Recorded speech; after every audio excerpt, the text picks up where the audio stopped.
Okay, greetings, brothers and sisters. This is kind of an epic video of just how bad this thing is going and how quickly it's going that badly.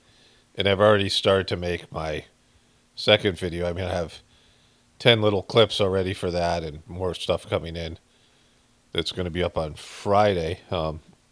Today is Wednesday, March 4th. I added this thing with Trump's disastrous press conference thing he did. and I thought I would do a little bit of an introduction to all this mess, right? So, this disastrous collapse that's happening, it's certainly God's will. And so, there's plenty of blame to go around, but it's also our will. It's also what we want, because God has given us the ability to create our own realities, to create our own worldview, to create our own, universe aside from the divine universe, right? Which people do inside themselves. Everyone has their own version of reality, and you see people do it all the time.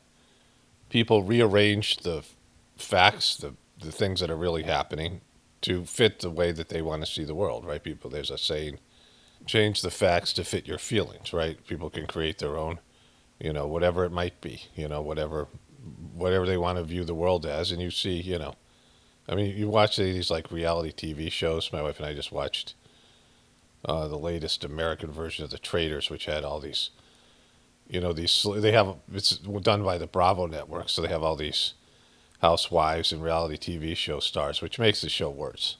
But we like it because it's just a great example of the rigged system playing out. It's a psychological game called, I think it was called Wolves instead of Traitors. And if you've seen the show, it's there are three people that are picked as traitors or whatever it is, some number of them, and they murder the faithful. In the game, this kid created in Russia, it was wolves and villagers, and some people are the wolves and some people are the villagers, and the wolves get together and murder the people, and the people have to figure out who the wolves are, and they vote out people that they think are the wolves, and they get all paranoid and suspicious, and the wolves are also with them. The traitors are also with them. It's an interesting game. Like, just, it's a psychological exercise in a rigged system. And the traitors always win because they have the advantage. They're murdering people in secret, and they dictate the, whole whatever. But they had all these reality TV stars and these fucking housewives, these, housewives of Beverly Hills. They had like Lisa fucking Rinna, that ghoul. And, they just make up this reality after they fucked up their faces and, they have this plastic surgery that they're somehow glamorous and great. And you can just, they're just, I mean, you watch any of these kind of shows where there's big egos and they just pretend that whatever they think is true and, everyone else should believe it. This is what Trump does. You see Trump doing it all the time. His bragging and his stuff like that. And so God has given people the ability to make up their own version of reality. In the Sage-Mark system, Babaji simply put it that you have your own creation. There's God's creation, your creation, and you got to destroy your creation and accept God's creation. Like, that's spirituality 101. And almost no one can do it or wants to do that. The ego does not want to destroy its own creation. And so you just get more and more crazy. You get farther and farther away from reality. And you see that most people have, there's some like, spectrum of how far people are away from God's reality, God's creation, how far they are away from themselves, the self within. And you can see it. Like, there's just, some people are a little bit more reality based and, and they seem better, but they still have their own bullshit that they believe. And you see it. Like, people just made shit up about Trump, just like people made up shit up about Biden. And like I said before, I don't know where that video is, but I remember it being a particularly good audio about how there's no political solution. Politics is by itself gross, and it's big ego. Politics is it pitches for, it creates big egos that deviate away from God, right? Deviate away from reality, right? Reality at Dawn was the book I read the other day from this guy Babaji. We meditate at dawn because it's the best time. And when you become open to God's creation and you start working towards a relationship with God, then you start seeing things in yourself that are bullshit. Like, and it sucks. It's painful. Like, it's just things you have to change, and it's, like it's a lot of reworking of your everything, and it's just, that's why people don't like to do it. It's not pleasant. We have egos, and it's something that we do. And, we're kept from our creation story, which is, by it says it in Whispers of the Brighter World. It says it, geneticists have figured this out, that we're like, we're, some kind of genetically modified slaves, some with heightened levels of aggression for, defense or whatever it is to do work here. So we're not organically created. We're, created by some other, humanoid race that lived much longer lives. Like our lives are way shorter than they should be. And we have this divine potential, but there's, problems with it. And so that's like another thing, right? We're kind of an abomination of what, we didn't come out organically through some evolutionary process like they tell you through, Darwin or some shit like that. And we didn't come in through like some biblical process, through some bullshit Adam and Eve story. We came here because there were versions of humans that, there was people that lived here thousands of years. If you hear, in the Mahabharata, there was all these people that were around, for very long periods of time. It was a completely different race of people. And if you have thousands of years, you gain maturity, and you, like I've talked about this before, it's a whole different lifestyle. But we have a shortened life with a lot of potential and a lot of power, a lot of processing power with our brains and our capacity to manifest things. But we don't have the ability to develop these things over a longer period of time, and we have a lot of stress and a lot of issues and genetic problems and things like this that prevent us from embracing our higher nature. So we have that. Like I said, the issue, that's not like to be a victims about it, but there's some of us have lived lives where we had longer lives, where we could develop these things, but we're all stuck here now in these inferior bodies and inferior type of situation, right? Designed to be slaves for people that were harvesting resources or whatever they were doing here, which kind of fucked everything up. And that's then left to our own, whatever it is, our own, no oversight with these kind of capacity, and not really much thought going into when you make slaves or whatever it is, right? And then we're given this technology that we're not ready to handle. So there's these things. There's a lot of components to this thing, right? But we have this, this ability to create our own reality, and then at some point, the reality, at every point, God's reality is there for us to choose. Like, we have our own version of reality, our own egotistical view of the world, the lens in which we see the world. But we have the ability to erase that lens or purify it, and then see the world through God's eyes, because God's inside of us, viewing everything, watching us, watching on a mindless, heart-based, love-based way. And so when you make your own creation and it goes against God's will, which of course it does, it deviates from the divine plan, then there are warnings and there are things that are telling you, yeah, you're going the wrong way. And people have received these warnings. And if you look back, and people have been on my channel for a while, I've basically said all these things that were going to happen before they happened. I talked about what's wrong with them, why they're problematic. I have some kind of whatever divine vision here, and not that this is any sort of way of bragging, because it's nothing. It's like it's no big thing. But with the Whispers of the Brighter World and the teachings of Sashmark's system and the meditation, and then whatever natural inclinations I have towards this thing with being dyslexic and being a pattern recognition person, I've said all these things, and I'm not the only one. I'm far from it. Like, people see things. Like, people have the ability to see the truth.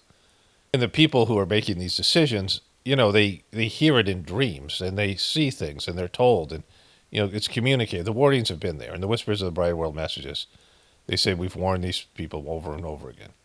We've told them over and over again, like, this is, you're heading towards disaster that you're going to have to live through, or you're going to be banished from this planet to something worse. Like you'll be just stuck somewhere as a soul without any ability to incarnate anywhere, just because you're fucking a problem, right? Like, we don't know what to do with you, kind of thing. Just put you in stasis.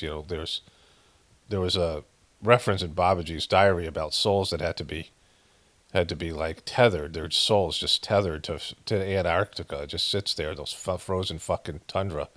Their soul, like bodiless soul, for thousands of years, just stuck there because they're fucking they're a problem. They're they've gone too far. They're demonic, gone too far against God's will. But like the warnings are there, and for each individual person and us collectively, and we keep on doing this. This is not the first time this happened. We've had times where we've had greater technology and more whatever. This planet, there's been thousands of years of wayward souls, and it's sort of like the Matrix movie where the architect is talking to Neo in the second movie about how they, this thing happens and they create this narrative, and every time it ends up the same way, with the thing being destroyed and then started over again, right? Because it's just humans don't want the good thing, the perfect thing, the easy thing. They want drama, they want problems, they want all these things, and so this is where we're at as a species. This is divine will that our system comes down, and we are choosing it. Like the people could have listened to the warnings, they could have listened to the people. I've talked about that character Cassandra in the Trojan horse story, Battle of Troy or whatever it was. And she's like psychic, and she sees a future, and nobody listens to her. And then this guy Vidur in the Mahabharata, there's two kings, there's Dhritarashtra, and there's Pandu, and there's this guy Vidur who has divine vision. Vidur can see everything, and people know he can see it because they ask him questions. But then when he tells them that they don't want to hear, then they like dismiss it, right? Because they want to, they only hear what they want to hear. But everything that we're seeing here, the Democrats led right into this by forcing Joe Biden on the American people, and then doing their own bullshit and their own cultural bullshit, going against what common people would want, what the normal people would want, with all their weird fucking deviant sexual bullshit and all their fucking, all the, they, them, and all that shit that they did and all the stuff that they pushed, which made people push towards somebody who was selling them like he was one of them, Trump, and of course he wasn't, and he was just part of the club, and he's just good at bullshitting these fucking dumb fucks who were so desperate they wanted to hear something. And all this stuff lined up. The puppeting of Israel, the deviant stuff with Epstein, even the truth community played a role in what we're now seeing, the destruction of the system. Each person not being able to rise up to the truth, not being able to embrace it. And, even now, many people have left comments saying, wow, those predictions and the whispers were right. They realized that I was right. Some people are coming back to my channel apologizing for me being right when they were butthurt about me saying things about QBs and Trump or whatever. And are they embracing and trying the Sage-Mark system? Like there's prophecies here. It's validating the thing. But people won't because, there's going to have to be a savage fucking beating that humanity's going to have to suffer. And then people were going to have to, beseech God for forgiveness. I mean, that's how it's worded in that Whispers message, beseeching God for forgiveness. When you realize, your participation in this, and our collective participation in going in a demonic, egotistical direction. And right now, it's right in your fucking faces. And they're going to talk about in my next video where I'm going to cover how they're selling this as some kind of holy war, right? And there's still people out there who buy into it, Trump's bullshit. And there will be for a while, and then people will get at some point people are like, oh, well, this is fucked, right? How many times I was called black-pilled or whatever it was, even by truthers who don't want to, deal with it. But the bottom line is nothing could have been done to stop this thing. We had gone too far, and it was, beyond the point of us stopping this wayward, the momentum of depravity had made it to a certain extent. And so that's where we're at, right? But as you watch Trump fumble through this like a fucking, retard, like as he fumbles through this like a complete incompetent moron and his moronic staff, and I don't even want to say like this, they're stupid, but this is also willful, right? Like some people are just dopey and, innocently, bumbling. We all have some of that in us, right? We all do stupid shit. We all, are dummies, whatever. Like we all have immature moments when we're young, all these things. It's a willful arrogance and self-destruction. Trump has just run one thing into the ground after the other. He's a loser. Like he talks about other people being losers, but he's good at conning people and getting money and getting, he fails upwards, but he's a fucking disaster, and all the people around him. But what's interesting here is you're going to go see through the clips. The Democrats have fucking nothing, right? The media has nothing. There's nothing they can do to prevent this fucking thing, or even because they're also owned by Israel to whatever extent, but even to be able to say the truth. And all these people jumping on the bandwagons at different times and everyone coming late to the party. And I'm going to show you that in my next video as well. This is kind of a two-parter. And it's pathetic, right? Like the truth was there the whole time. You just didn't want to see it. And, maybe because God didn't want you to see it, fine. This was what had to happen. But at some point, before it was the point of no return. But before that, we could have minimized this. We could have changed it. It didn't have to go as bad as it's going. Like it's going probably as bad as it could possibly go, with people being as sucky as we could be. It's just like that's, the punishment's going to take hard. The punishment is the consequences are going to be as hard as they can. Like it says in that Whispers message, right? I found this quote here. It's from the 1 with quarter century. And it says here, the time for punishment for such a conceit will take place as hard as it can, and man paying for his ancestors' claim mistakes will suffer without having any control over the situation. And I looked up the word conceit because I thought it meant, it is the root word for conceited, which it is. But the conceit can be an illusion. It can be something that is illusionary, but it also can be vanity, narcissism and one's own creation, like I was saying. But either way, we know what we're talking about here. Humanity has been arrogant, and it's been willful, and it's been fuck you to God, and now there's going to be consequences. Not that God is a punishing God. We knew it was going to happen, and we did it anyway, right? There's natural consequences that come. Not, God saying, oh, I want to spank you. It's already, these things already exist.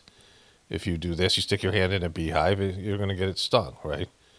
Like you go do something, and you swim out to the middle of the ocean and you're exhausted, you're going to drown, right? Like there's things there. Like there's these limits and these things that are there.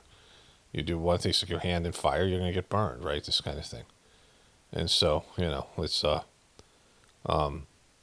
these are just woven into the fabric of reality. So, we've reached that point. Okay, so let's get into the video here. Greetings, brothers and sisters.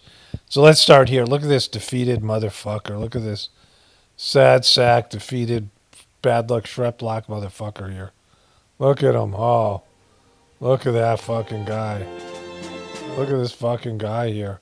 Holy shit, bro. Look at him. Look at this one bummed out, like fucking sad fucking smile there. Fucking microphones here. Holy shit. All right, let's go to the press conference. Okay, so I'm editing here. I can see my voice is kind of hoarse. I just got back from the chiropractor, and I had all these things I wanted to say while they're fresh in my mind before I went to sleep. This press conference had just come out after I made this whole video. I talk about it here somewhere. But that's why my voice is a little bit, I think it gets a little bit better at time here. But, it's a little bit late, and I was a little kind of worn out.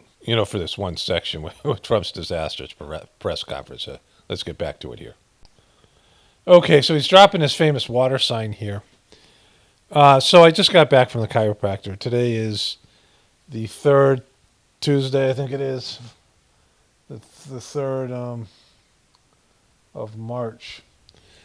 And so this video is not going up till tomorrow night. Whenever, it's up. And it's already kind of epic. Like, it's got all kinds of things in this thing. So let's start here with this.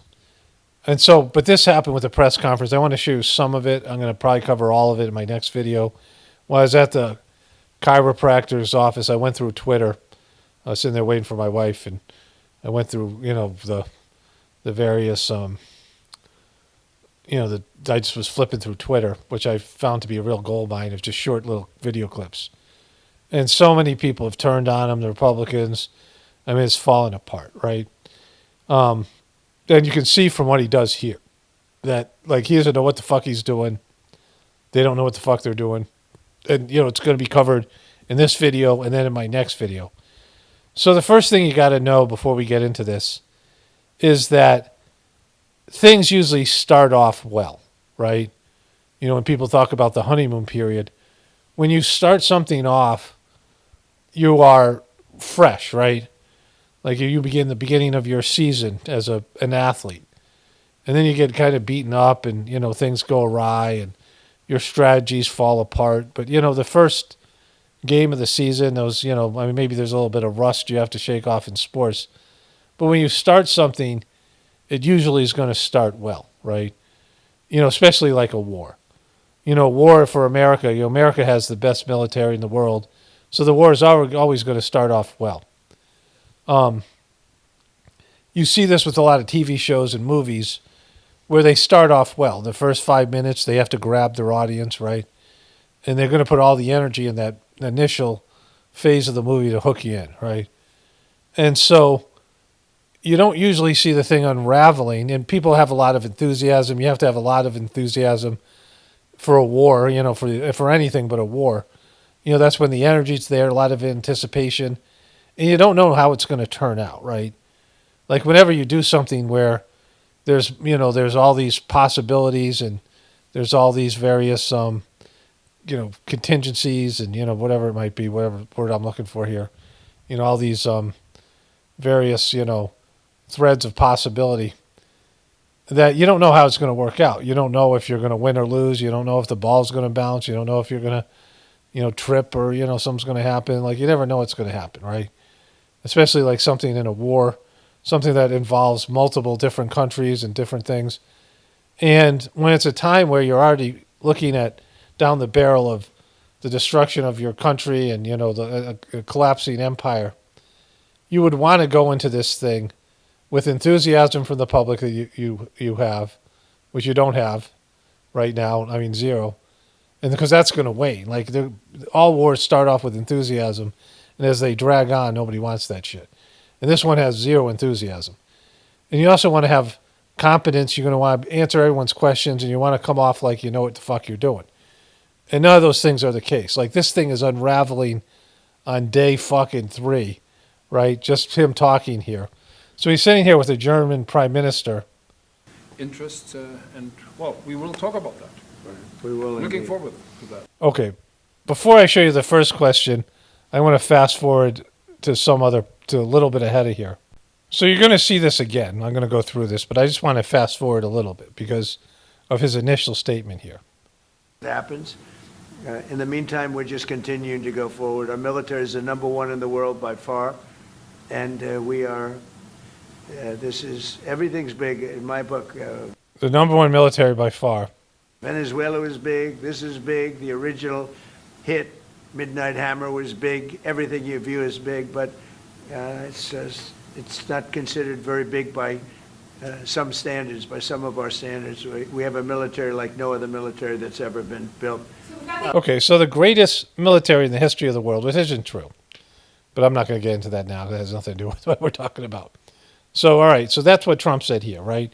The #1 military and the #1 military in the world. And it's ranked that way. Let's look at the ranking.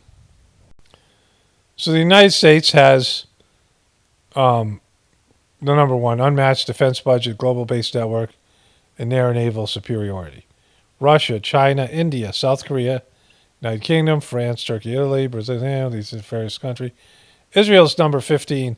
Iran is number 16, right? So Iran isn't as is ranked lower than Israel, but it'd be kind of an even fight, right? 16 and 15. So keep that in mind, right? So that's where Iran is 16th, which isn't small, which is a big military, but nothing like America and nothing like America and Israel put together. So first question here. Well, thank you for being here. Thank you Listen, Thank you for your service. for your hospitality. Thank you for letting me spending the night in your guest house. That's It's right. Very, very Is guest house a metaphor for his anus? Good. Comfortable Hope place. you like it. Very comfortable. He likes it in there. Absolutely, yeah, great place. And a famous place. That's yeah. good, very So famous. many former presidents That's there. right. Yeah. Very famous place. You whore. Any questions, please? Mr. President, did Israel force your hand to launch these strikes against Iran? Did Netanyahu? Okay, first question out the bat. So I saw that even Don Lemon was talking about this. Is fucking clueless Don Lemons, because he was asked this constantly. Everyone was asked this. Sean Hannity, will you see, asked Netanyahu in a totally pussy way. And he sucks so bad. They all suck so bad. But this is like being talked about outside the mainstream media that's owned by, Zionists. And, all these people are everyone believes this. Like it's just the American people are talking about this. Like if most Americans who know anything about this war, if you've heard about this war, you've probably heard the idea that this is Israel's, Israel's doing this. Look at how defeated he is. I talked about how weak his voice was going into the State of the Union. He's a beaten man because he knows he's fucked here, and he doesn't know very much. Hope you like it, right? Absolutely, yeah, great place.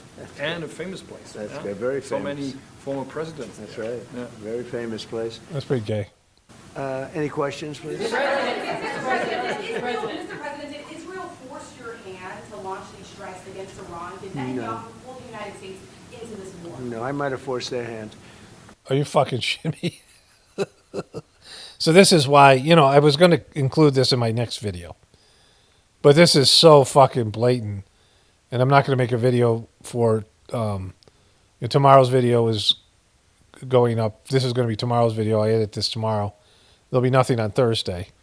And so I got so much shit already for the next video. Already, like this is 2 days, like 3 days away, Friday's video, whatever it is. But holy shit, bro. You see, we were having negotiations with these lunatics. They're the lunatics.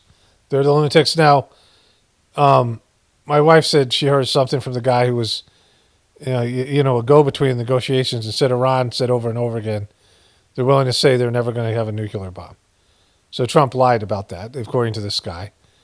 But either way, why are they lunatics, right? Like this is, I'm going to talk about this tomorrow and with these other videos. But when you have to say shit like that, it usually means you're the lunatic, right? You see, we were having negotiations with these lunatics, and it was my opinion that they were going to attack first. They were going to attack. If we didn't do it, they were going to attack first. I felt strongly about that. And You felt strongly about that, did you? You thought they were going to attack first? Why in the fucking world would they do that? Now, this is 4 minutes in. In 2 minutes, he's going to say, we are the greatest military on earth, and nobody can stand with us. So why in the fuck would Iran attack you first? Iran knows that America's had a hard-on for them for, since 2001.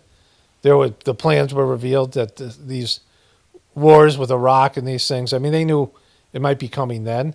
They saw what's happened to Libya, Iraq, Afghanistan, and these other countries, to some extent, some of these other smaller Middle Eastern countries. And they've known for years that America wants to attack Iran, right?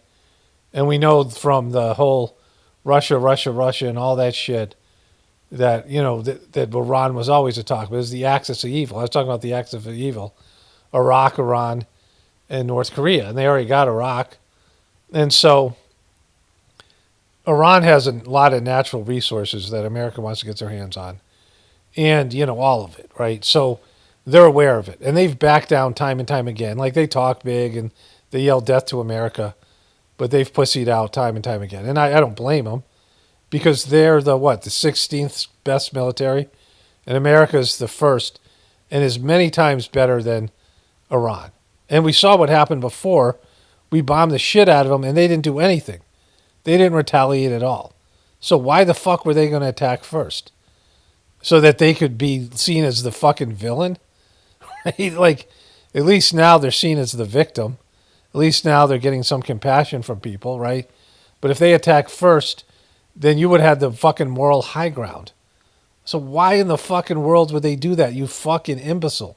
And this is the guy going into a war. I mean, only the dumbest of fucks would believe that.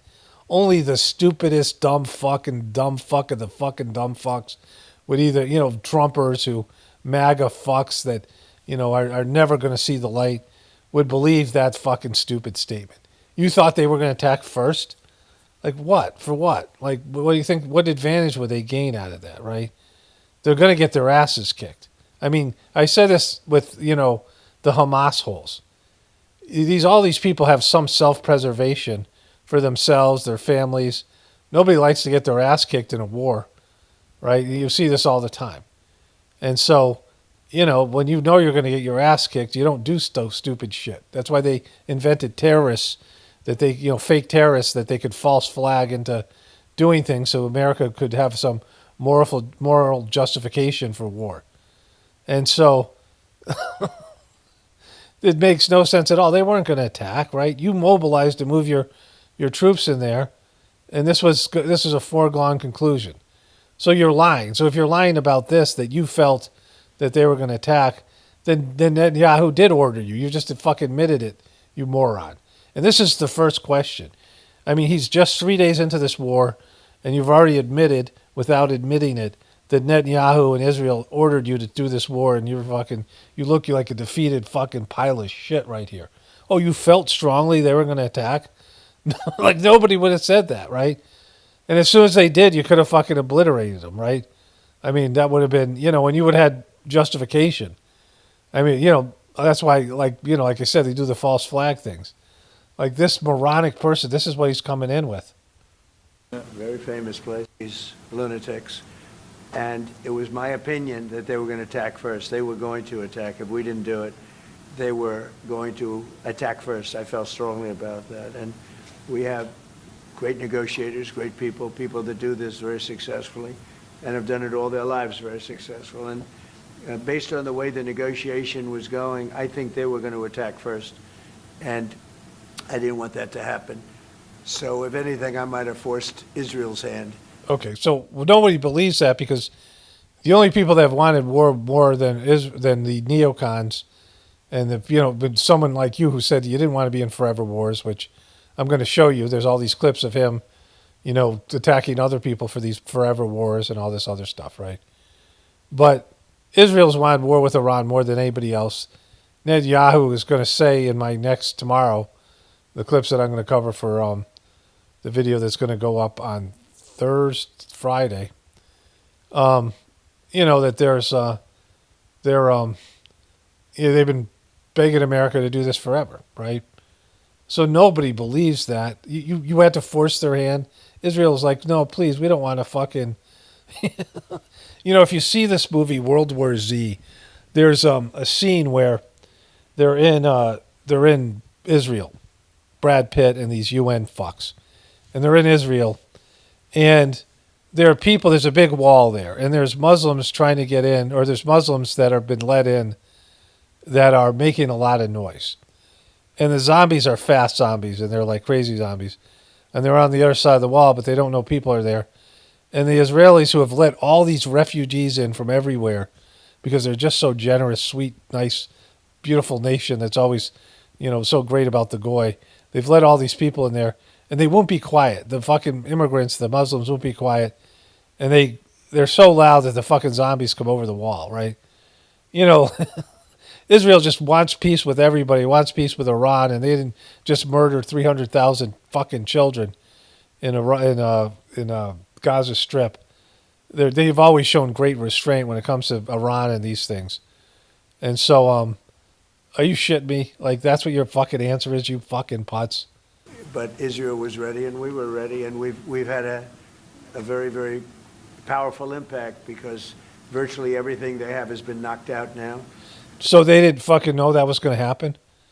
Apparently they're fucking unloading rockets on Israel, and like more and more shit's coming in, that this is like going a lot worse than they thought. And we'll see how this develops. There's a lot of factors. Oil prices. There's a lot of ways that Iran can fuck America and Israel. They're not going to win the war, obviously, but they can totally make it so I mean, he knows it. Look at his fucking, look how dour he is. He's not psyched. If this is your energy in day 3, this is the lowest energy. He's barely bragging, right? He can't even get his fucking brags out. We're just doing. Their missile count is going way down. Amazingly, they're hitting countries that were, let's call them neutral. Neutral Lived countries. together for a long time. I think they were surprised. They I were was surprised. I think. And now those countries are all fighting against them and fighting strongly against them. That doesn't sounds like you're fucking defeated. You broken, bro? You fucking sad, bro? Bro, what's wrong, bro? Someday they'll write a story and they'll say why they did that, but they hit countries that had nothing to do with what's going on. They were sort of leaving everything alone. All of a sudden they had missiles shot in, which shows you the level of evil that we're dealing with. They'll hit people that were actually at least somewhat friendly. That's the kind of evil we're dealing with. What about the kind of evil where you go and destroy the whole Gaza Strip and you kill 300, 400, 500,000 kids, 600,000 people, whatever it is they killed over there, and you destroy all the people unprovoked, some bullshit false flag attack from an asset that, some terrorist asset that you control, that, you're Israel and you're paying Hamas. What about that fucking evil? What about the evil you're just doing now? Because you felt strongly they were going to attack first? Well, that's justification. What a fucking piece of shit, this guy. I mean, I always knew he's a piece of shit, but the way he's going out, like, it's embarrassing, you little fucking diaper-wearing motherfucker. And they had no problems with it. Also hitting only civilian places, hotels and apartment buildings, and we're hitting them where it is much more appropriate. We're hitting where it's more appropriate with our stuff. Very hard. And the big scale hitting goes now. They no longer have air protection. They no longer have any detection facilities at all left. And so they're gonna be in for a lot of hurt. These are bad people. These are people that killed. I guess it's 35,000. It's coming out 35,000 over the last 3 weeks. You mean as opposed to 600,000 of unarmed civilians with no military in Gaza Strip? Fuck you. Like, and we know, like, we fucking know. Like, you have the people that you're pandering to or will believe you are the worthless dumb fucks that have no fucking value to anybody, at least in terms of their political knowledge, right? Like, no one's buying your shit. And this is why they didn't let him fucking talk, right? Because he doesn't have anything to say. Like, he's not well researched. Like, he doesn't listen to his briefings. He's not curious. He says he gets bored all the time.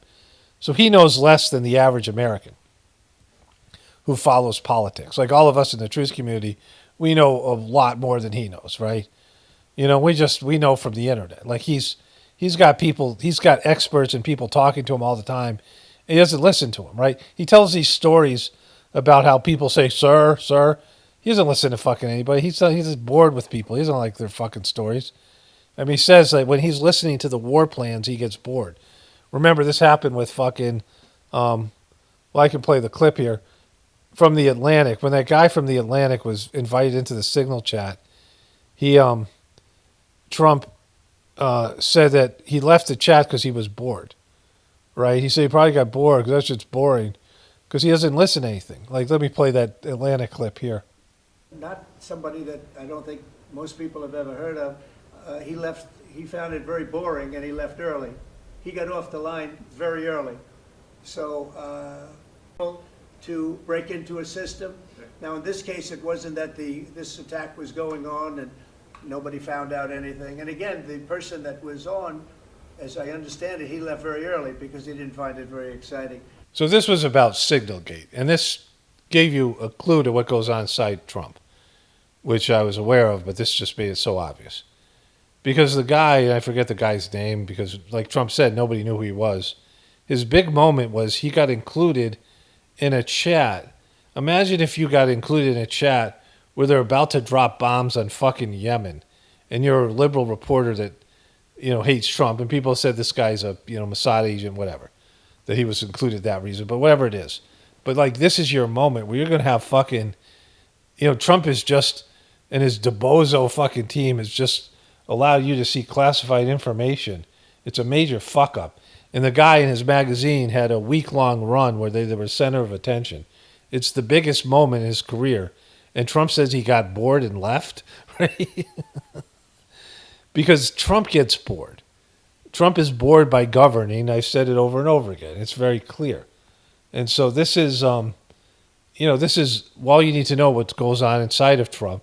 He thinks anything to do with policy and these things is boring and doesn't want to know about it, which makes him a completely ineffective leader and kind of a shitty person and a very uncurious person and certainly not a truther or somebody seeking the truth. Protesters, 35,000 violently killed. So these are bad people. Bad people. Like, they're the bad people. We're the good people. We're the fucking evil empire here. There's no getting around this. Iran sucks. Every government sucks to whatever extent. I mean, some of them smaller ones. Bhutan, maybe, the gross national product of Bhutan is happiness. So, there might be different places that are smaller, better. The people are better, less corrupted, less entitled. But, we're the fucking evil empire. And then all these other countries, they have their own bullshit things they do. And, we're mistreating the planet and other people in ways we're not aware of. I'm going to talk about this extensively in this video. And so, but this guy, he doesn't know shit, right? Like, he's just coming out. He has no idea. And the leader of the pack is gone. And as you know, 49 people were taken out in the first hit. And I guess there was another hit today on the new leadership. And it looks like that was pretty substantial. His one eye's fucking half closed, just like Biden. He's got one eye smaller than the other. Also, so they're getting hit very hard, and we'll see what happens. A lot of people are coming forward. A lot of the people... His eyes don't fucking match. Look at him. His fucking face is like two sides of a face. They cloned the wrong fuck. You would least suspect It's a depressed clone. want to quit. They want to have immunity. They're asking for immunity, and probably at some point they'll be dropping, as you would say, laying down their guns. We'll see what happens. In the meantime, we're just continuing to go forward. Our military is the number one in the world by far, and we are... So you don't think the Iranians knew that we have the number one military? When we bombed them the first time, and they gave that limp dick response of bombing a base in Qatar and letting America know ahead of time so you could remove the people because they didn't want to provoke a war. They didn't want to get bombed any more than they already bombed. And they called you up and said, hey, we're going to bomb Qatar. Please move your people out so you don't kill anybody, so we don't fucking end up, I mean, like, so that you think that group of people wanted to get their ass kicked by America and wanted to be taken out? You think the leader, supreme leader, who knew they were going to target him immediately, wherever he the fuck was hiding, who's dead now? You think he was like wanted to commit suicide? He just said, I'm going to attack first because I want to die. I want to die a day earlier. Like, look at this retarded mother. Retarded. You're retarded. Everything's big in my book. Venezuela was big. This is big. The original hit, Midnight Hammer, was big. Everything you view Midnight Hammer. That's what he calls it when Netanyahu comes and visits him in his bed chambers.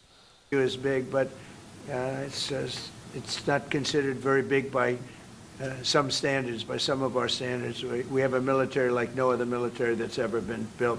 Mr. Please. President, what's the worst case scenario that you have planned for in Iran? Well, I don't know if there's a worst case. We have very... Okay, so one of the things that these military think tanks think up is all the possibilities, right? This guy doesn't know shit, right? Like, these are the questions that are going to be asked. Netanyahu, and you gave a bullshit lie answer about how you thought Iran was going to attack first, and that wasn't the case. You didn't think that. You don't do shit like that. You usually listen to your military people, but you had a fucking hunch. I had a feeling, tingling to my leg, Iran was going to attack first, and I didn't want that to happen. So I bullied Israel into saying, hey, let's go. They didn't bully me. They didn't tell me what to do. I told them what to do. I fucking That was fucking twerp. And then the second question is, what's the worst case scenario? And, there are a lot of bad things can happen. World War III. Apparently, they're telling people, I'm going to cover this in my next video, that this is, Trump has been ordained by Jesus, and this is Armageddon. This is end of world shit, right? This is what these soldiers are being told. And so, World War III would be the answer here. I mean, and for Iran would be that this is destabilized, the energy system is destabilized. So you don't know what the bad things, the outcomes. They didn't brief you on the things that could go wrong here. The various contingencies, the various fucking things, the variables that are out there. They didn't brief you on. You don't know any of the shit about that. You don't know anything about that. You fucking parasite. Oh no, worst case. I don't think there's a worst case. Pretty much beaten militarily from the military standpoint. They're still lobbing some missiles at some point. Okay, so he's going to say something here which is really retarded. But before we let him do that, we were going to kick their ass militarily. You know, we did this with Iraq, right? We went in, remember the Iraq War? We marched through Iraq with no resistance. They were toppling down statues of Saddam Hussein. But then we had the fucking, all the bullshit that went with it, right? You know, they withdrew, the military withdrew, then there's the insurgencies and fucking 10 years of that bullshit. And we left with Iraq being a mess and killing them like 1 million plus civilians. I mean, just a disaster. Everyone was tired of the war and fucking, lost all enthusiasm. And so that was a failure. And this is much worse than that, like much worse potential. Iran has a better military and they have a whole bunch of shit. Like if this turns into a ground fight and boots on the ground, it's going to be completely different. We're going to have to mobilize. I mean, fucking there might be a draft. Like who the fuck knows where this is going to go, right? I mean, how bad this is going to get. And so, this is like fucking not the kind of thing that you wouldn't know what the possibilities are. Like they'd have to tell you. And maybe, of course he does know, but he's just lying and fucking, or whatever. He can't remember whatever his thing is here. We won't even be able to do that because we're hitting all of their carriers. We're hitting all of their missile stock. They built up all these missiles over the last few years. They had a lot of them. They've shot a lot of them, and we're knocking out a lot. I guess the worst case would be we do this, and then somebody takes over who's as bad as the previous person, right? That could happen. Yeah, I mean, that's totally what's going to happen. Because it's going to be chaos there. We know what happened. You're going to hear him talk about this later on, what he said years and years ago about how regime change doesn't work, right? And so this works for Israel, doesn't work for anybody else. Not going to work for you. But the worst case scenario is food prices triple and gas prices triple. And I mean, this is part of worst case scenario, that this provokes World War III. America loses all credibility around the world, that this backfires so badly that people are suffering all around the fucking world. I mean, I'm going to go through some of the worst case scenarios in the rest of this video. You guys probably already have some of them. But, that's how this is going to end. Like, the way this is beginning, it's not good. And it's just going to get fucking worse from here. And this guy doesn't know what the fuck he's talking about. He's depressed and defeated. Like, he knows he's fucked, right? We don't want that to happen. It would probably be the worst. You go through this, and then in 5 years you realize you put somebody in who was no better. So we'd like to see somebody in there that's going to... Yeah, you don't put somebody in. Like, you can't put somebody in. You guys temporarily say we're choosing your fucking leader. That's not democracy. That's not your fucking job. These countries are sovereign, right? Like, you wouldn't want that done to America. We wouldn't want that done to us. Bring it back for the people. And we'll see what happens with the people. They have their chance. And we've said, don't do it yet. If you're going to go out and protest, don't do it yet. It's very dangerous out there. A lot of bombs are being dropped. But I would say that would be about the worst. Do you have someone in mind right now? Because you said all the people you did have in mind have Again, watch this answer. been taken out. What do you think? Well, most of the people we had in mind are dead. So By who? By they killed him or you killed him? we had some in mind from that group. So you don't have anybody in mind. You don't have a plan. You don't have any people that you thought could be temporary leaders. You have nothing. You don't know what you're fucking doing militarily. You don't know what the possible outcomes are. You don't know what Iran's going to do. You don't know how this is going to destabilize everything, right? And you don't have, like, most of the people most of the guys we want are dead. I don't know if dead. Is dead. And now we have another group. They may be dead also, based on reports. So I guess you have a third wave coming in. Pretty soon we're not going to know anybody. This is day 3, bro. Look at this defeated sad sack motherfucker. Look at this defeated piece of shit right here.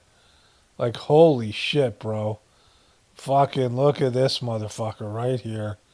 Fucking little, you're gonna fucking cry, bro. Fuck, don't cry, bro. Come on, bro. Okay, so it's Wednesday the 4th here. Last night I saw this picture. I'm like, oh, I want to grab this for the center of my montage. And so I was going through the video, and I'm like, well, I thought it was this one. I'm like, is it this one?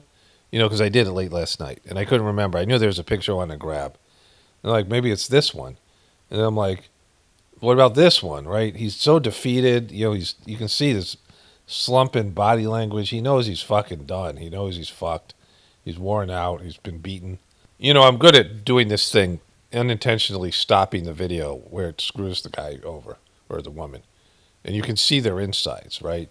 You know, people display their insides through their face. You know, this is part of, you learn to read people, you know, through spiritually reading them in the Sajmark system. You know, I've had training because I did psychological assessments.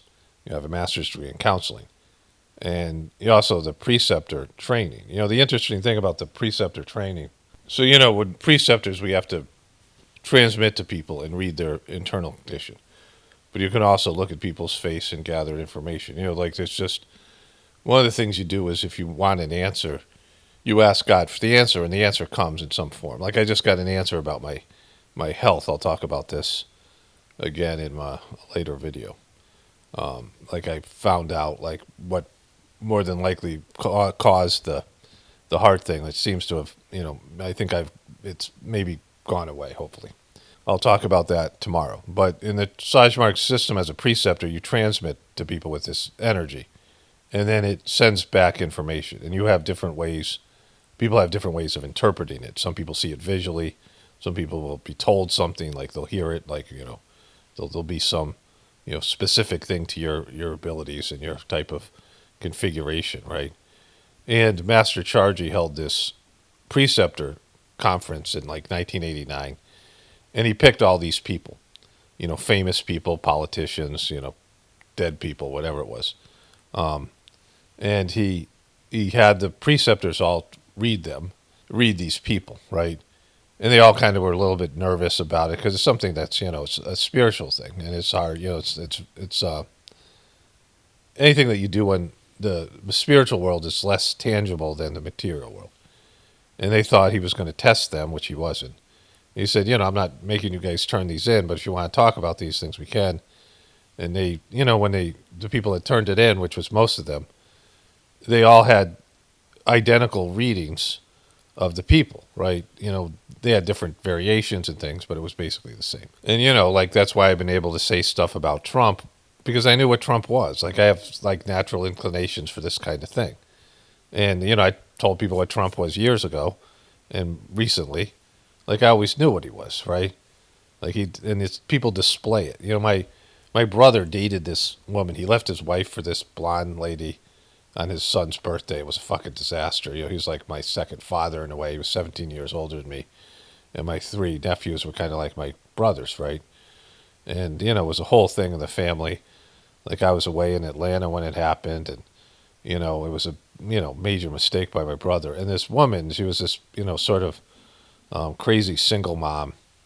Like she painted this picture of him and her, and they had this fight. They were living in an apartment below my apartment. And when I moved back from Atlanta, and you know, I went down to his apartment. They had some chaotic fight, like I could hear him fighting, and she had left, and he was like, you know, I think she's crazy. And he showed me this picture, this weird picture she had made, like just it was kind of like art, but not really, you know. And she had taken a knife and sliced through it. And I'm like, yeah, she's gonna cut off your dick, bro. Like fucking, you know. But she was like crazy, and then, you know, after we started doing the meditation, probably 3 years later, you know, this is before we did the meditation, and you know, my brother was, you know, we're learning about this, you know, people displaying their inner condition, right? What they are inside, because people have a good way of hiding what they are in the inside. You can see this with Trump, right? You know, these people, you know, who bullshit people. But then you catch a moment and you see what's going on with them. And you see their, like this still frame is a good way. And my brother showed me a picture of this, his girlfriend, and she looked like she was like a little scared little girl. Like she just had this expression, like, you know, and she goes, I think this is her insides. And I'm like, yeah, I'm pretty sure you're right. And of course, it turned out that that was her insides because she was a scared little girl, right? And this is, you know, going through you know, as a 35, 40-year-old woman. And you can see here as we go through this, Trump's bragging and all these things, but he's a beaten fucking man. Like he knows that his bullshit has come to an end, right? Like his grifting and his bullshit has come to an end. All right, let's get back to it. Mine from that group that is dead. And now we have another group, they may be dead also, based on reports. So I guess you have a third wave coming in. Pretty soon we're not going to know anybody. It's not funny. Look at this fuck. But we have, I mean, Venezuela was so incredible. Oh, Because was it? we did the attack, and we kept government totally intact. Doesn't know what the fuck he's doing. Does not know what he's fucking doing. Doesn't know why he's doing it. Lost motherfucker. Depressed. Beaten down, right? Knows that this is going to fucking end going south. I mean, people are bailing on him left and right. Tucker Carlson and Megyn Kelly, he went after, criticized them. I'm going to get into all this tomorrow. So I'm going to stop here. I got one more thing I want to show you later on. I was jumping on our rebounder, I think, and watching this. You know, I came into it where he said this thing that I'm going to show you. And it just antipathized this as guys fucking being just a total piece of shit, right? So somewhere in the middle, he starts complaining about Spain. Spain's done something to piss him off. Like, this is what Trump cares about. You know, somebody offends him, says stuff he doesn't like. And then all of a sudden he's interested in shit and he finds out about stuff, right? You know, temporarily. And, you know, he's pissed off at the Supreme Court for, his, you know, closing down the tariffs. So then this happened. Business, nobody even knew we had this power, but we do now because of the decision. We have the right to stop all business having to do with a certain country. If a certain country is not treating us well, the president, without going to Congress, has the right to stop. Sort of interesting. I have the right to stop, but under that one law, I didn't have the right to charge them. So I have the right to license them, but I don't have the right to charge, which is frankly ridiculous. But the right was given to us by the Supreme Court. And we have the right, as an example, we talked about Spain. I could tomorrow stop, or today, even better, stop everything having to do with Spain. All business having to do with Spain. I have the right. Yeah, so, you know, you may have the right to do this, and I don't even know. But, you know, one of the things I've said about Trump, you know, all these motherfuckers, I mean, people should be coming here because I've said all these things about him, you know, for years. Like, I know the guy, right? I knew the guy from The Apprentice. And Trump, you know, with his fixer lawyer, Michael Cohen, and all these people, he was always finding out what he could get away with and pushing the limits of the law, finding out whether he could get away with stuff that was illegal and, you know, pushing things. I mean, angling, and, you know, this is what grifters do, right? He's a fucking grifter, a scumbag criminal. You don't find out all the things you can do as president and then go do them all. Why would there's no president in their right mind would just cut off business with somebody like fucking Spain or any other country. And you might not like the leadership, but there's people in that country that may starve. Like if you cut off business with some of these African countries or some of these countries with very little trade, and you know they have a small economy, and if America cuts them off, they're fucked. Like the same thing with economic sanctions, and kids starve. Or, you know, I mean, what happens when you cut off trade with Spain? What happens to America? Like that, there'll be things that happen to America. Like he just talks about shit like this, right? Like he gets butthurt about something, maybe he doesn't even fully understand because he's not curious and he doesn't find out what the other person's point of view is. He just gets butthurt, cries like a little fucking cunt, and then does shit like this, right? And you know, like he just doesn't care who it hurts or what. This is how he's always been. He's not going to make America great again. Like this selfish prick. All right, so I talk about this a lot during the video, but this is Trump 101. I'll come back and cover probably the rest of this press conference because it just shows you he's totally clueless, right? And he makes a joke about Germany here.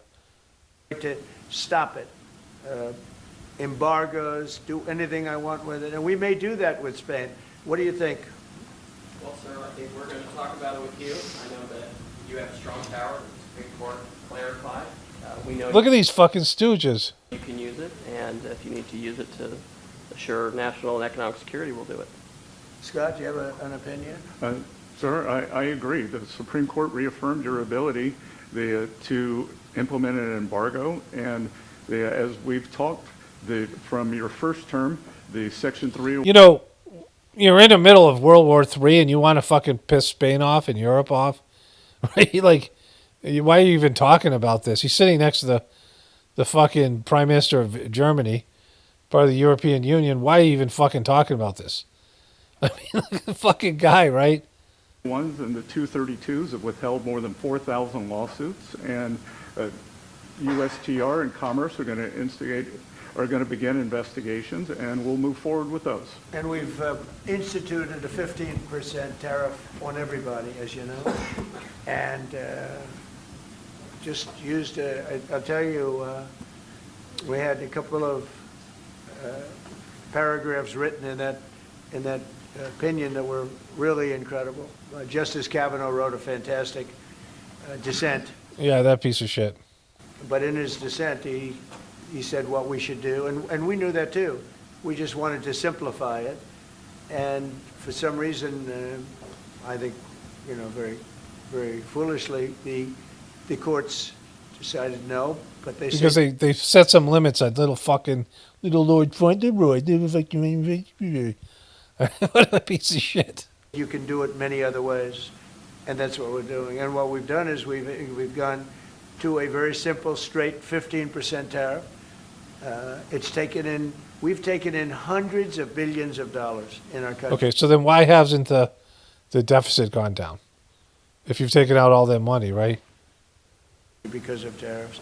So we've taken in all of this money, hundreds of billions of dollars, and honestly, it's made us very rich as a country. It's rich. We pay $3 trillion more each year, $1 trillion in interest and $2 trillion over budget.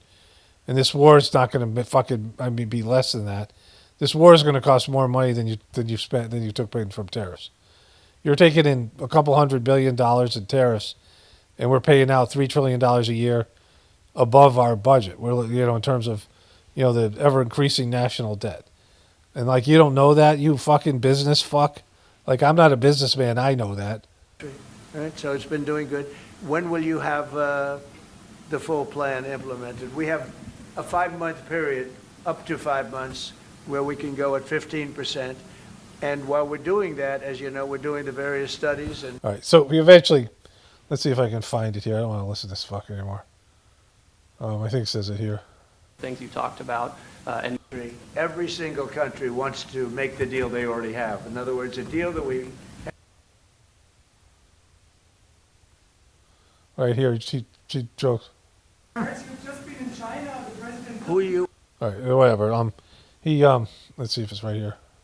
every single country wants to make the deal they already have. In other words, a deal that we have using. Anyways, he made a joke about shutting down on the economy, the trade with Germany.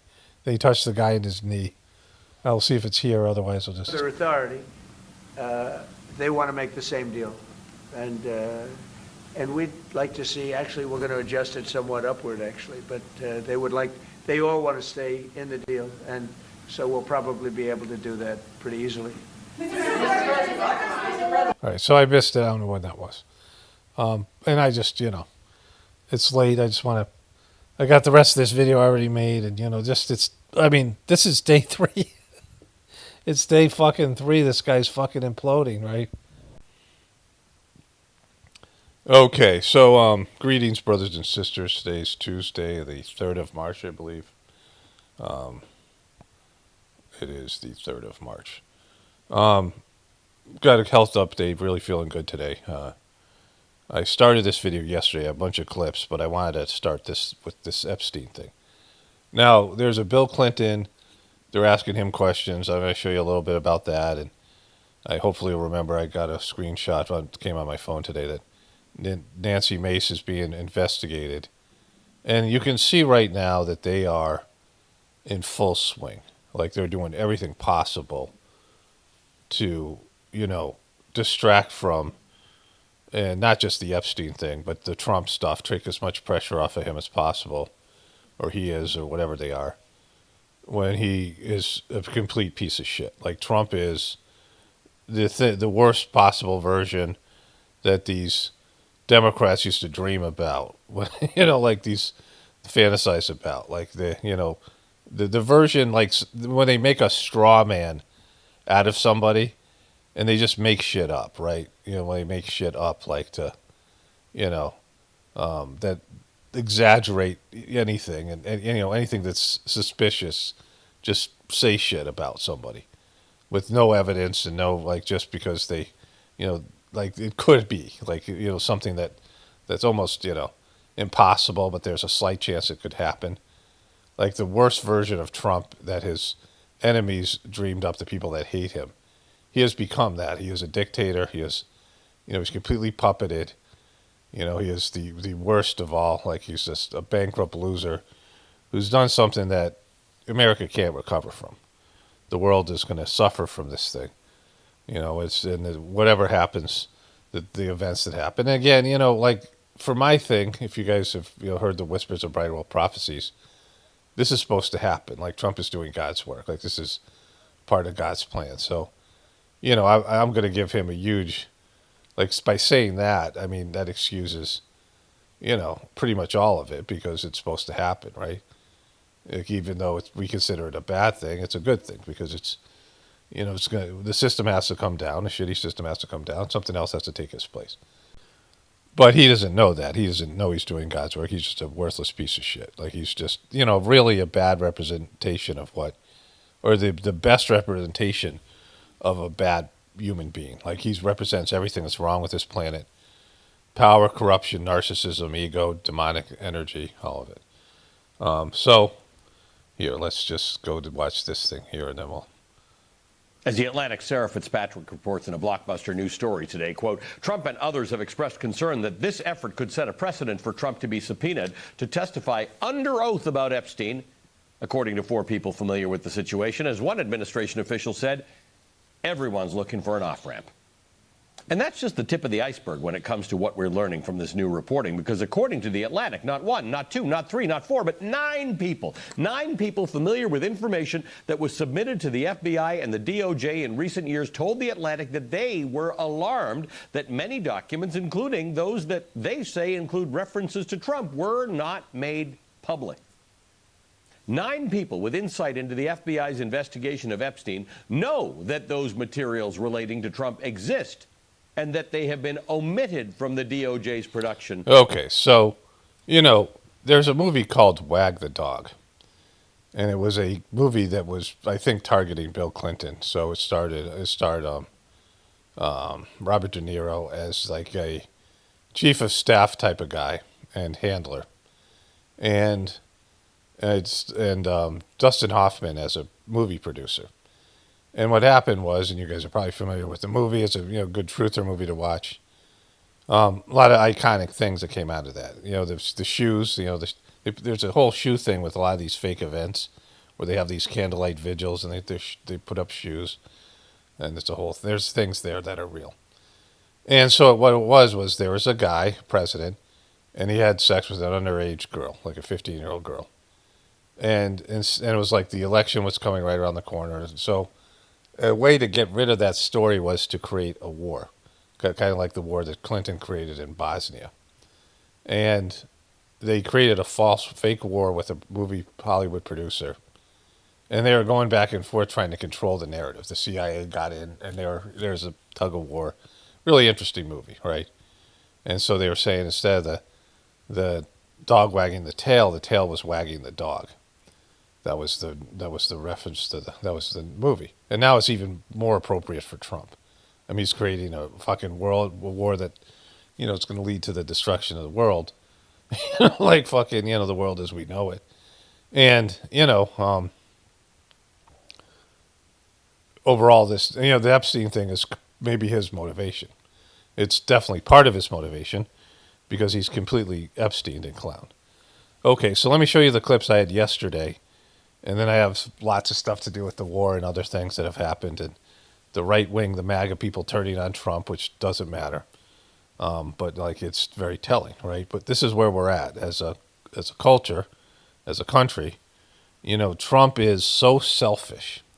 Like I was thinking, like let's say, Trump was overtaken by rebels. You know, there was something happened, and they gave him a choice between dying or, you know, having all of his loved ones killed, and he'd choose to live, right? He'd choose to kill all of his loved ones, right? Like he's the ultimate in that kind of selfish prick. Like he's, you know, there's no sacrifice in this guy, right? There's no selflessness. There's just all, you know, he's just completely selfish, and he'd take down the whole world rather than, you know, go down himself. So, you know, he's the kind of captain that would be standing on people's heads and pushing people underwater to keep them. You know, the captain's supposed to go down with their ship, right? This kind of thing, and he'd be fucking, you know, but pushing babies under the water, use them as flotation devices, right? Like this is the kind of guy he is, and you know that's the president you have. He's always been that way, and you got, you know, all these MAGA people got duped and all that shit. All right, so let me go to the stuff I had yesterday, and then we'll come back around here. Okay, so before we move forward, I was going to say this in the beginning of a video. It's really important. This is a picture of Bill Clinton, and he's going to be asked about this pool, you know, being in the hot tub with a minor, and you know his answer is 100% bullshit. I'm going to cover that much later in this video, but I don't think I'm going to get back to Epstein for a while, or at least not so much. So I want to say it here. So years ago, you know, I worked as a counselor with kids who were termed sexually reactive. So these were boys between the ages of 10 and 14 who, most of them had been sexually abused in one way or another, all of them. And then they had acted out with kids in the neighborhood or their sister or brother or, you know, somewhere. And they got yanked out of their house and they had to go to this treatment. And they were kids who were acting out sexually. And I was working with I just got my bachelor's degree, you know, so I finally, after my third try. And then later on, I would go back and get my master's in counseling. I would marry someone was sexually abused by her dad. At least that was her story. And, yeah, that definitely happened. He had been like a CEO of a Fortune 500 company. And so it was a weird dynamic there. And I'm married to her, and I went back and started working at a treatment center. And this time it was teenage sex offenders who had been, you know, these were older kids who had been, many of them were convicted. You know, they had a parole officer or something like this or something, right? And at some point I started to look into the laws. And some of this had to do with my ex, and, you know, she was coming around to eventually confronting her dad again. Like, you know, their family had, when she confronted her dad the first time, her mom turned on her and said she's trying to wreck the family, right? This kind of thing. Her mom was like more fucked up than her sex offender dad. And so, you know, then she tried to kill herself, went to some, you know, like, went to some psychiatric hospital for a while, and then counselors at her, you know, she was in college when this all kind of went down, right? So she was all fucked up. And I started to do research into the statute of limitations of these crimes. Like, I first saw it at work. I saw some of the laws, like there was some of this legalistic shit that was in these files. And I don't, you know, I'm dyslexic and I don't like reading that kind of stuff. You know, it's hard for me to get through. But I started to see, so this is back in the 90s, that the statute of limitations, like in New York, it was like 2 years. You know, she lived in upper state New York for much of the time when her dad abused her. And you had 2 years before the statute of limitations of the crime. So if a kid got sexually abused 2 years later, and I think they've started to change these laws. But then I realized, because this is, you know, long before the 9/11, and, you know, this is back in actually it was, you know, just right after 9/11. It was like 2001, 2002. You know, I hadn't questioned the official story of 9/11 at the time, but like it was, you know. And I'm looking through this and I realized state by state, so I just looked at all the states. The statute of limitations for sexual abuse was really, like, you know, I mean, a short period of time. There were a couple states that maybe it was like 20 years, but almost every other one of them, you know, these were state laws. It was like no time at all. And so it was completely favoring the predator. And I was like, wow, what's going on here, right? Now, of course, we know what's going on. When they wrote these laws, especially in New York State, where Jeffrey Epstein was, and, you know, Florida, and, you know, and also statutory rape, you know, what the age limit is. In some of these states, it was 16. You know, the age of consent is 16, right? And so I'm looking at it, I'm like, it seems like these laws are being written by pedos. This is without me knowing all the stuff we know now. Like, I just was like, well, how is this possible, right? Like, all these things are written in a way that, I mean, sexual abuse is such a fucked up thing. And, kids are just, I mean, they're messed up from it and often don't come to terms with it many years later. And it's written in a way, there've been all these things like Roseanne Barr and Oprah Winfrey had all these people coming on her show, years ago, who repressed memories, like these kind of things. And yet the laws were still all in favor of the pedophiles. And it was being written by them, right? And so, like, this is all you have to know. And, like, aside from all the, just that specific thing, the criminals are writing the fucking laws. Like, I knew it back in 2001, but I didn't know the extent. Like, I didn't know what we all know now, right? But this is where we're at, like, as a society where criminals have taken, not just criminals, deviant fucking pieces of shit, like just the worst sociopathic, deviant fucking people have taken, power and control over all these industries and all these, areas and, money power and religion and fucking, all these things. And they're in power positions. I mean, just like the Catholic Church, the way they handled their pedos, right? That means that they have a pedo culture. And so, like, this is, where we are as a society. Like, this is the worst of the worst are the ones making the rules, and they're making the rules so they can partake in their deviant behavior. All right, let's move forward to the rest of the stuff. We'll come back to this Clinton thing in a little bit. So I'm trying to find CNN's live feed here. Today is still Monday, the 1st of March.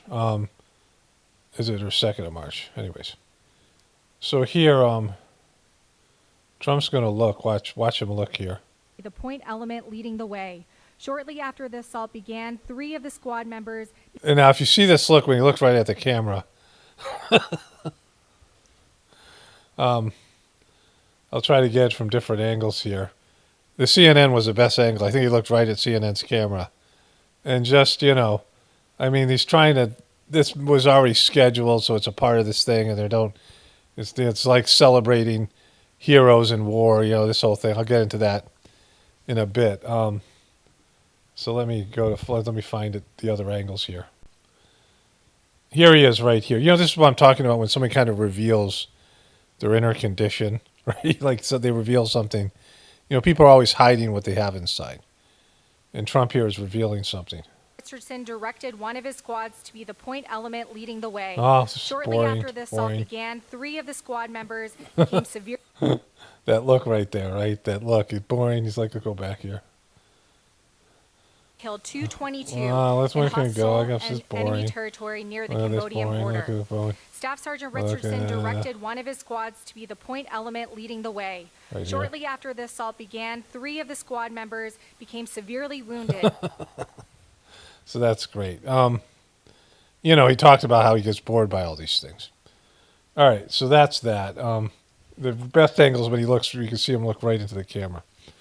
But he's very fidgety because it's boring. He doesn't believe in any of this stuff, right? Okay, so there's going to be some great thank you for your service moments, and I'm going to explain. I mean, most of you guys understand sort of the joke and the thing about it. But this is for he has the guy after this is Vietnam. A couple of them are Vietnam guys, and Vietnam was something that Trump avoided, right? And so when they talk about these guys like they're giving the ultimate sacrifice and this is the highest and the bravest and all these things, but they themselves won't fight and their kids won't fight, right? Well, then you're lying, right? Because why wouldn't you want to achieve the most important thing? Like the most important thing for Trump is money and fame and power, and being a soldier. Like that, they'll talk about how great it is, but they don't want it. They don't think of that as being the highest thing, right? I mean, he gets to order these guys into their death, right? He much prefer that than being on the other end of that shit, and most people would. So don't, America sells the military to young people, and to poor people, and to, immigrants and disadvantaged people, as a way out. And, I talk about my best client was some kid who used to take a bus to an outpatient clinic. his mom was a crackhead, and he was trying to deal with that, and his pressure to be like, I don't want to say in gangs, but be around kids who are breaking, doing crimes and using drugs. And he had enlisted in the ROTC, and he was in high school, and he used to take 2 buses to come to therapy. He got himself into therapy, and he got all the stuff together, the insurance, and figure out a way. And just motivated person. But his only out was the military, and it was right before 9/11. So it was like in the year 2001, 2000. And it was that's their only way out, right? People see this, and they see all the the people giving up their first class seats to servicemen, shit like that. But it's not real. Like these people pretend to value something, but why won't they do it themselves, right? If it was so great, why would everybody do it? So. In his final act on earth, Michael absorbed the blast, sparing the life of that Polish warrior, who we are grateful to have in the room with us today, Second Lieutenant Carol Sierpika. Carol Sierpika. Where are you, Carol? Wait, let's go back a little bit here. Under heavy fire, very, very heavy fire. At one point, shrapnel ripped through the Polish soldier's legs, rendering him unable to walk, very, very severely hurt. In that chaos of gunfire, explosions, and charred human remains, a terrorist insurgent appeared, rounding a corner with his suicide vest, fully armed, and you could see it. It was going to happen. He charged the wounded Polish soldier without hesitation. Michael raised his gun and forced himself between the insurgent and the man he just met, shielding him with his own body. He knew it was going to happen. He shielded him with his own body. Bravery's amazing. You never really know who's brave, who's not, until they're really tested. We think some people are brave, Pete, and they're not. We think others aren't, and they are. You never know. But he was tested. That's called the ultimate test, right? The ultimate test. So why didn't you do the ultimate test? Like, you talk about these guys like it's such a great thing. Now, first of all, it sounds like a bogus story. You got a guy who's wounded. My brother said that they want to wound you more than they want to kill you. If you wound people, then it costs the government money. The government's on the hook to take care of these soldiers for the rest of their life, right? These wounded soldiers. And, of course, the VA, they often neglect them. And, they have to, the other soldiers are, if they're dead, whatever, the bodies, they come collect the bodies. But if they're wounded, they're going to have to get them back, and they can't fight. And it demoralizes people seeing wounded people walking around. The other guys, when they see some guy who's fucked up, like he's lost an arm or leg, an eye or shit. You see that, and you're like, holy shit. It makes you start thinking about that happening to you. It's just wounding is better than killing, right? Killing is just, well, you leave and that's it. But like fucking living the rest of your life as a young person in your 20s with some fucked up disability because of some bullshit war. And then you come back, you realize, all these guys end up realizing as they get older that they were used and they weren't, none of these things, were true about they don't take care of you. My brother had said, like, because he was in Vietnam, the promise is that you give up your freedoms and you follow orders and you go in and you put yourself in danger and we'll take care of you for the rest of your life. And there's a promise that they don't keep, right? And so, and most people know it, so it's all bullshit, right? They sell this thing like it's something great, and it's not. Being a soldier isn't a higher level of capacity, some higher thing. In fact, somebody, we'll come back to that in a second. But so this guy comes up here. And at perhaps his final heartbeat, Michael fired his weapon, and the terrorist detonated his vest. What I was saying is the terrorist came in around the corner with a vest to a Polish guy who's already wounded and charges right for him to take out one guy alone. Like, it doesn't make any sense, right? Simultaneously, Staff Sergeant Ollis was killed just weeks before his 25th birthday, and nobody was any more brave than that. In his final act on earth, Michael absorbed the blast, sparing the life of that Polish warrior, who we are grateful to have in the room with us today, Second Lieutenant Carol Sierpika. Carol Sierpika. Where are you, Carol? And why do you have a girl's name? Why is your name Carol? Because it's a dude.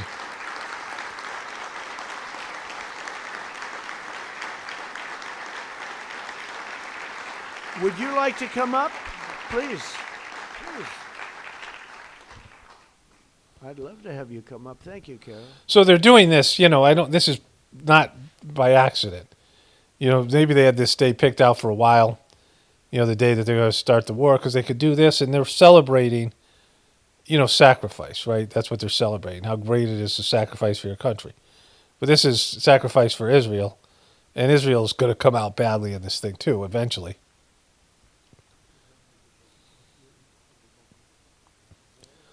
All right, Carol, what's up? Come on, Carol, get up there.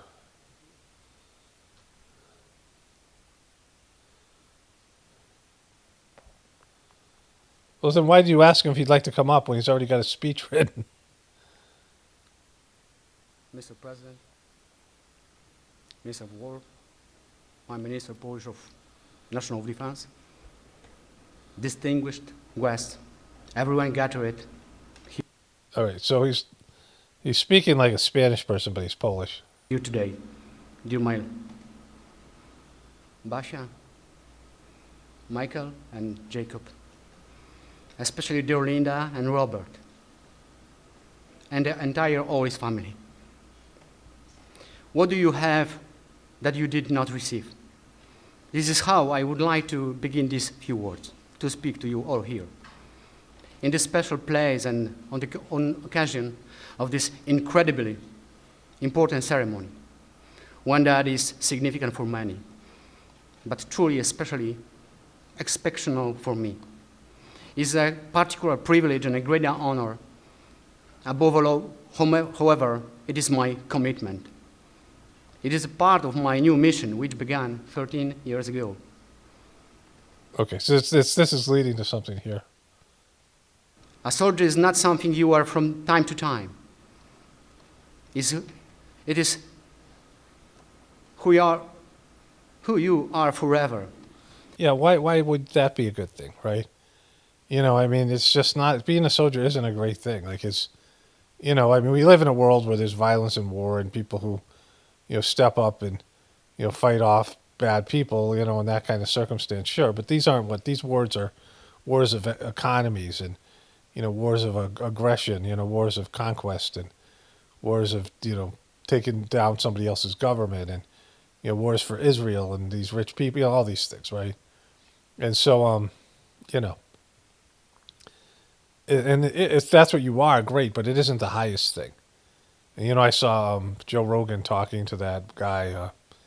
He was in Friday Night Lights and he was in that movie, the one where the guy, Lone Survivor, I think it's called. It's based on a true story.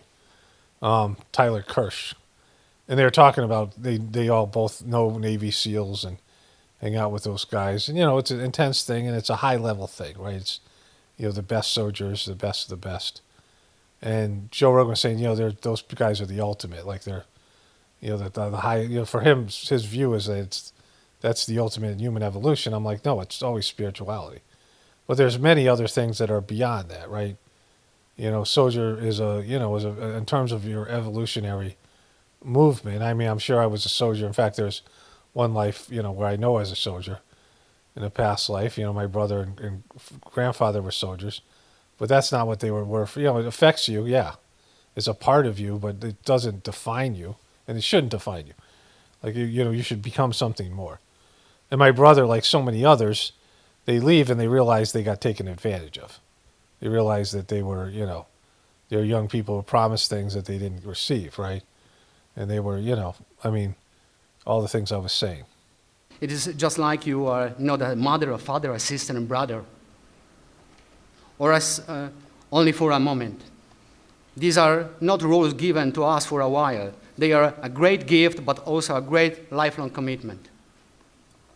Yes, today my commitment and my greatest gift is to cultivate the memory of true, heroic act of courage that I witnessed performed by your beloved son, Michael.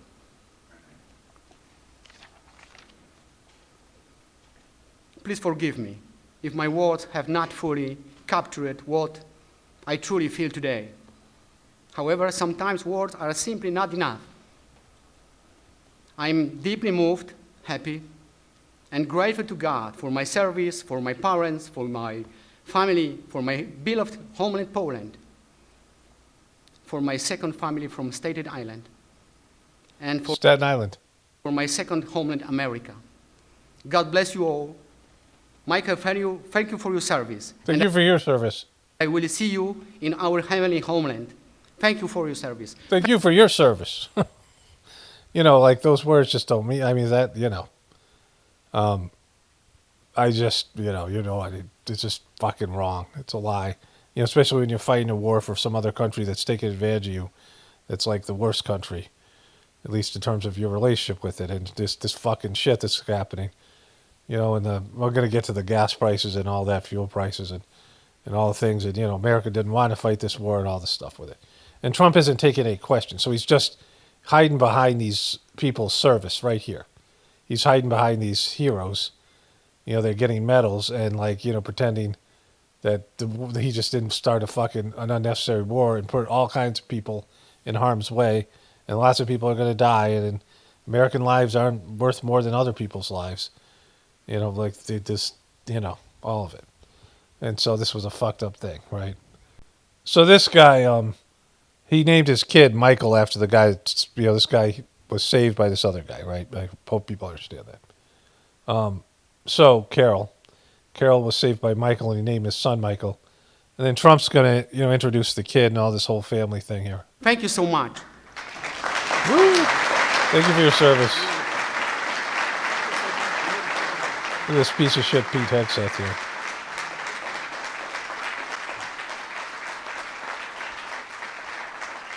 Hugging their parents.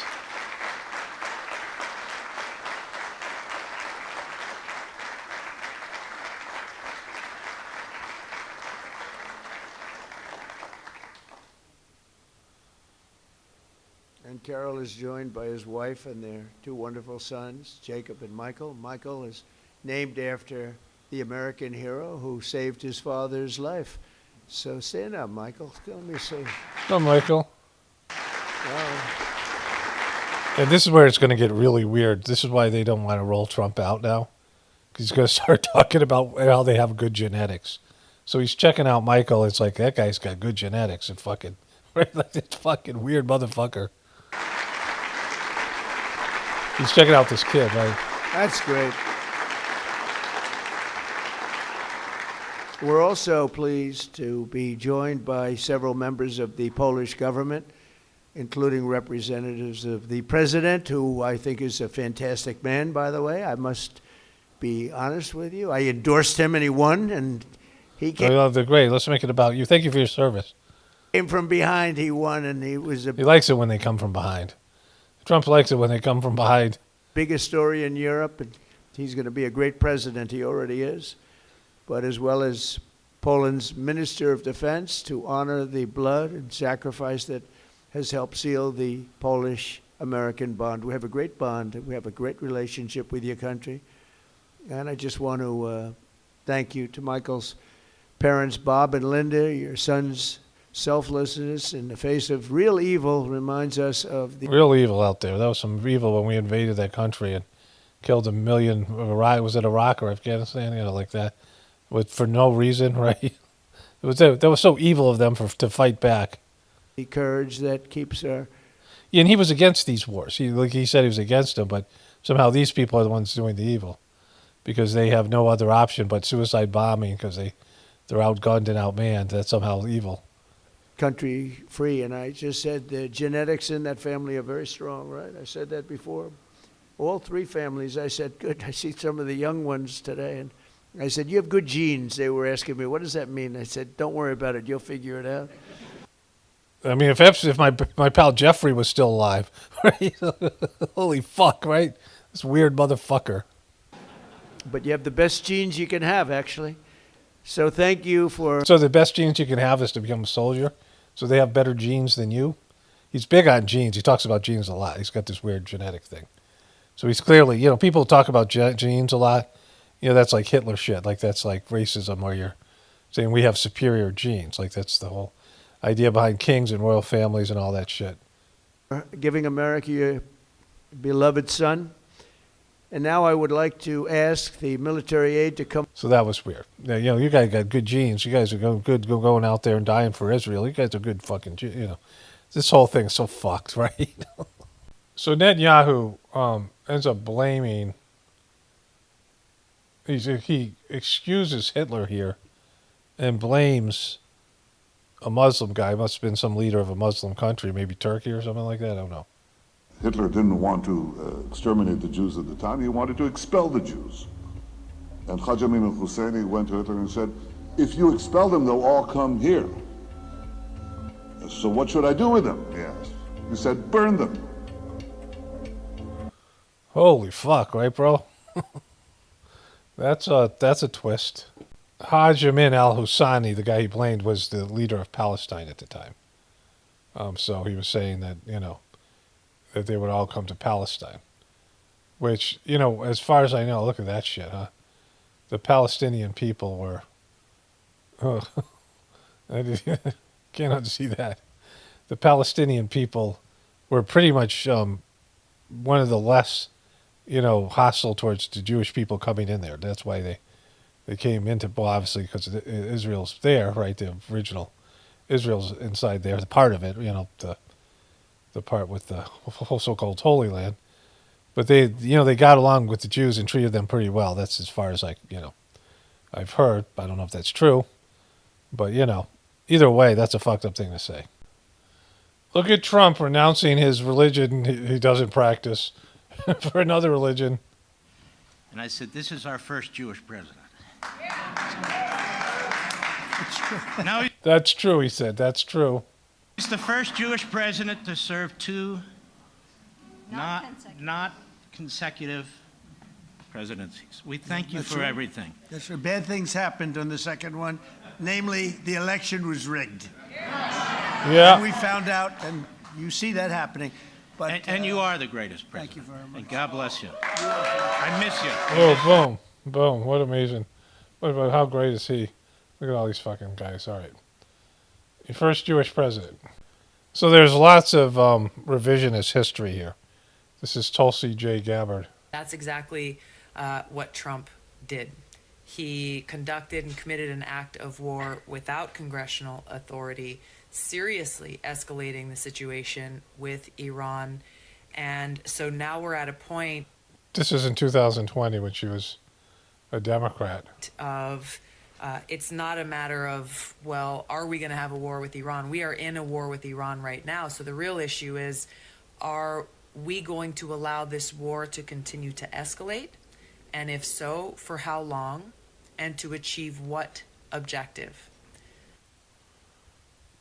All good questions, Tulsi. Okay, so this was the press conference we saw today. See that nice drape? When that comes down right now, you see a very, very deep hole. But in about a year and a half from now, you're going to see a very, very beautiful building. And there's your entrance to it right there. In fact, it looks... Talking about this fucking ballroom. My fucking gas prices are skyrocketing. All this shit's happening. Looks so nice, I think I'll save money on the doors, because it can't get more beautiful than that. I picked those drapes in my first term. You got the best taste. I always like gold, but I think we can save a lot of money. I just saved Kurt. Yeah, you just saved a lot of money on the fucking ballroom that we didn't need. Fucking.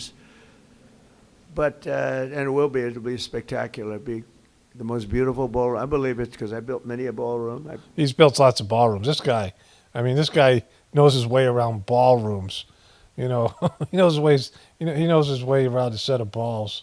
I believe it's going to be the most beautiful ballroom anywhere in the world. And when you hear all that hammering out there, you know why the First Lady is not thrilled exactly.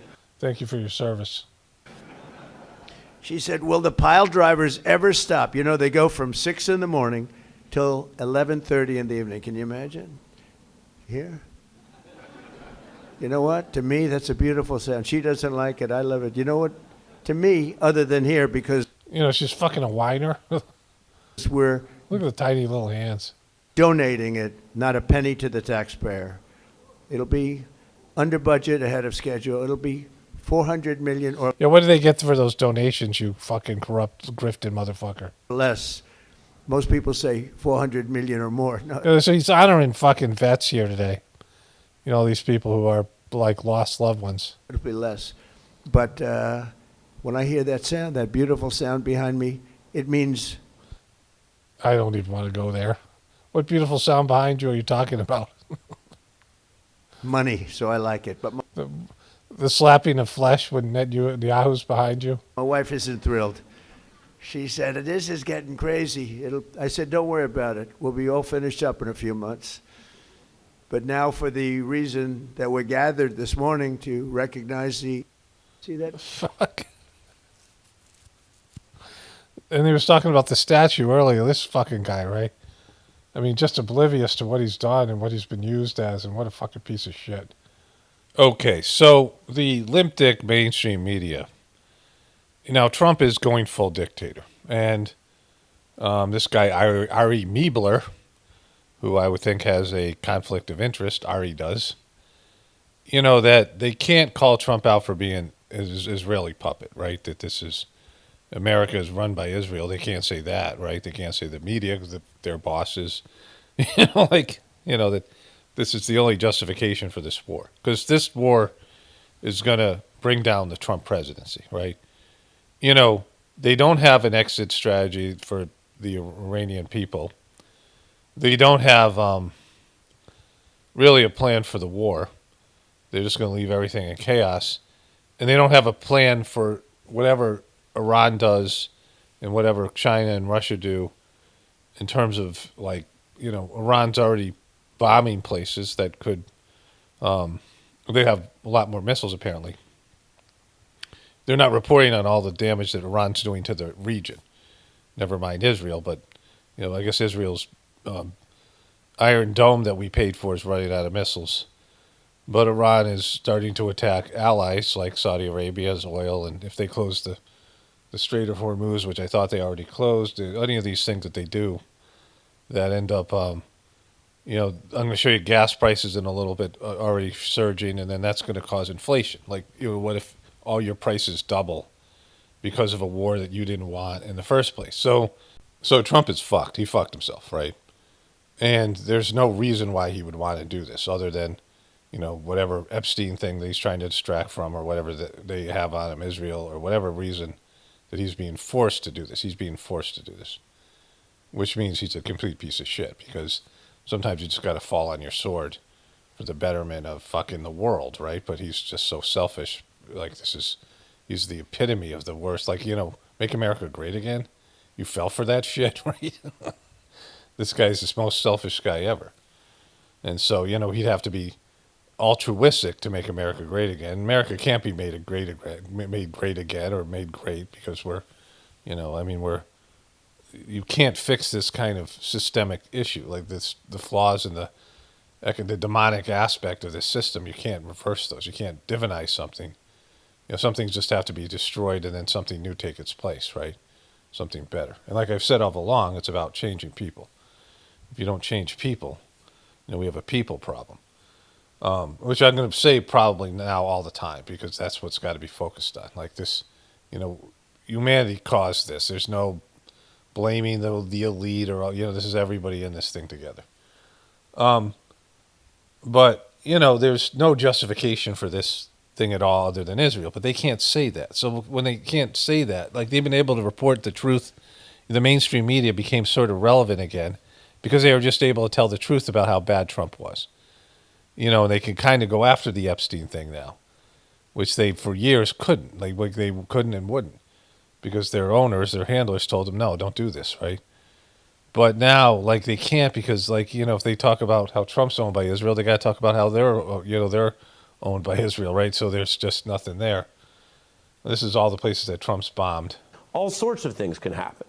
This is just in the beginning of the second term alone.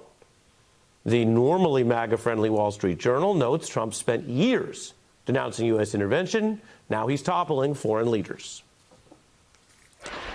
I will tell you, you're not going to have a war with me, and you're not going to have a third world war with me. I will also restore peace through strength, and I will prevent World War III from happening. These globalists want to squander all of America's strength, blood, and treasure, chasing monsters and phantoms overseas.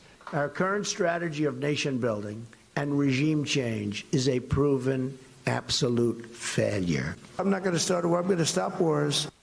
Okay, so regime change, which I said fails, but when I said that, I meant it fails for the country. You know who it didn't fail for? Well, Halliburton. You know, Dick Cheney's Halliburton, that rebuilt Iraq, or got all this money to allegedly rebuild Iraq. Right, American companies getting American taxpayer dollars to rebuild a foreign country that we fought an unnecessary war in. Right, that kind of thing. You know, not every regime change works for some people. Right, and it's certainly working for Israel. Like, this is what they need, and you know, and whatever people who are going to profit from this. It doesn't work for the country itself, right? It doesn't work for Iran. Iran's going to get worse, and like, you know, and I want to talk about. Maybe I'll do it in a voiceover, you know, or maybe I'll just save this clip here in my Journey series, because I want to put this in the Journey series. So, when I was in Chennai, India, where the headquarters of the Sajmarg, you know, ashram were, there were a number of Iranian people there. And there was a time where there was probably like 20 or 30 of them. And they could not meditate publicly. Like, they could, like, they'd have to go, you know, behind closed doors and have these group meditations without the knowledge of the government. Like, they were at risk, which made me really feel bad, because I knew how America had fucked them over with Operation Ajax. You know, I talk about that so much. You know, where this Mossadegh leader wanted to share the profits with British Petroleum, and they said, fuck you, and they ran crying to the CIA, who destroyed him, you know, in various ways.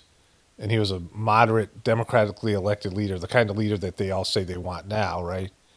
Who was, and Iran was a modern country, but they were wearing modern clothes. Like, he didn't, you know, he was wearing like freaking whatever, you know, pants, you know, that, you know, like he'd wear Western clothes. They were a westernized country, right? And you know, these Iranian people were always nice to me and nice to the Americans. Like, they, you know, they had, and they knew what America had done to them, right? But they weren't, you know. Then these, of course, were spiritual people and involved. And there's this one guy. He did like, he's a kind of a public speaker. He was like a you know, motivational speaker, and he traveled the world, and he had a great voice, and he was just really good. One time my ex and I we were going through this crisis kind of thing, and he just made it sound great. Like, he just came over. I think it was when we had the visa crisis, and he just, like, you know, made it, like, you know, like, sold it in a positive way. You know, misery is just divine blessings. He was just a great guy, like, just, you know, amazing person.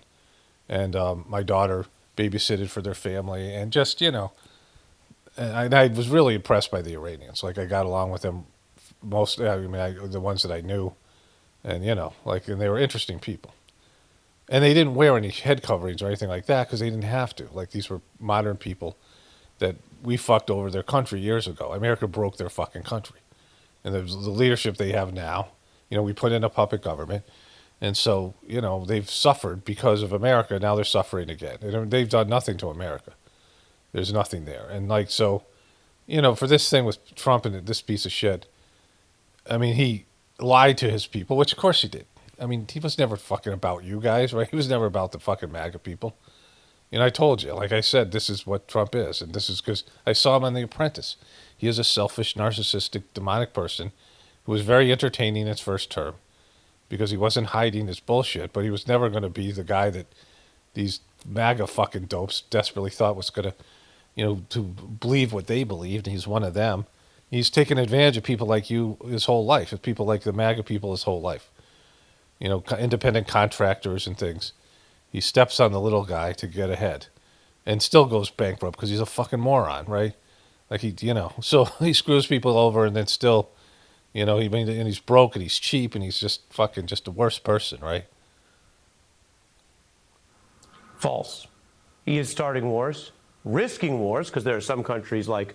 All right, so there's some MAGA. There's 3 videos with MAGA backlash. I don't know if... I saw this one. I don't know if they're all the same. This guy's got Benny Johnson here. It's bad, you know? It's really bad. Is it bad, Benny? Benny, is it bad? Is it bad, Benny? Benny, is it bad? Get off your knees, Benny. Promised that this wouldn't turn into a larger regional conflict. It's hard to believe it. Yeah, you know, you sold this guy to people, you fuck. You know, like, this is the guy, he wasn't lying about who he was. Like, he wasn't pretending to be something he wasn't. I mean, he lied, but not, like, really lied. He put no effort into it. This is what he was. He's a puppeted fucking Israel piece of shit. It's hard to believe that at this point. It's like, why do we do this? Like, why are we helping? I'm not happy about the whole thing. I don't think this was in America's interest. He was the No More Endless Wars candidate in 2016 and 2024, particularly, and this looks like an open betrayal of the base. We're back with foreign policy veteran David Roth. All right, so that's the first one. I don't know if they have... He has a quote here from Tucker Carlson at some point at the end of this thing. The thing was... this was... Warmonger Trump blasted by Tucker Carlson, MAGA over bombing. It's not a AOC. That's a quote from longtime Fox host Tucker Carlson. Absolutely disgusting and evil. I don't know where he put that. But Tucker Carlson's another piece of shit who won't fucking... You know, none of these people are willing to go in there and just tell the fucking truth. Like, just, you know, fucking, it's the end, right? It's over. Just fucking tell the truth now. You know, fucking America as we now know it is fucked. We've been fucked. And just tell the fucking truth, right? You know, it's like, I mean, and just admit that you're, like, worthless pieces of shit that either knew this guy was sucked and went along with it, or you fucking, you know, the rest of these things, right? I forgot to take my pills. I'm going to go do that. Okay, so here is a longer, that quote with more to it, extended cut. Our current strategy of nation building and regime change is a proven absolute failure. We have created the vacuums that allow terrorism to grow and thrive. These globalists want to squander... All right, we've seen these quotes before.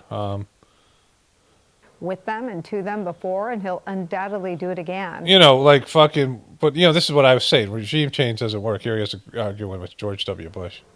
You can't fight 2 wars at one time. If you listen to him and you listen to some of the folks that I've been listening to, that's why we've been in the Middle East for 15 years and we haven't won anything. We've spent $5 trillion in the Middle East because of thinking like that. In a Trump... You know, the thing about it is, you know, this should...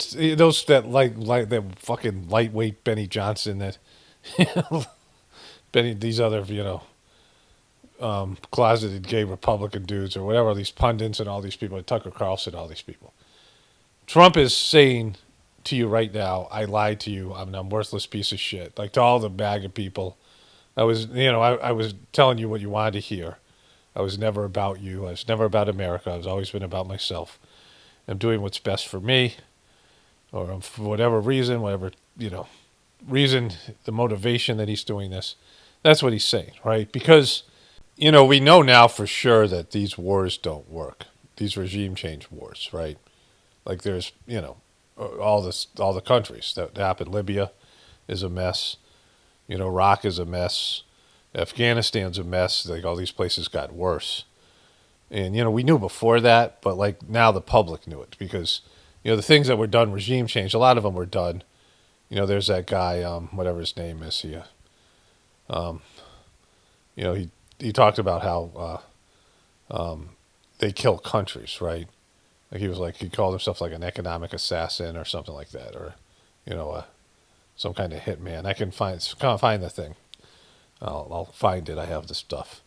And he talked about how, you know, he was one of these people that went into these countries, and he orchestrated the collapse of a leader, a collapse of a government. You know, they tried to pay the guy off. If that didn't work, they would, you know, smear him in the media. If that didn't work, they would bring in the jackals and try to assassinate him. If they couldn't do that, they would bring in a military intervention, right?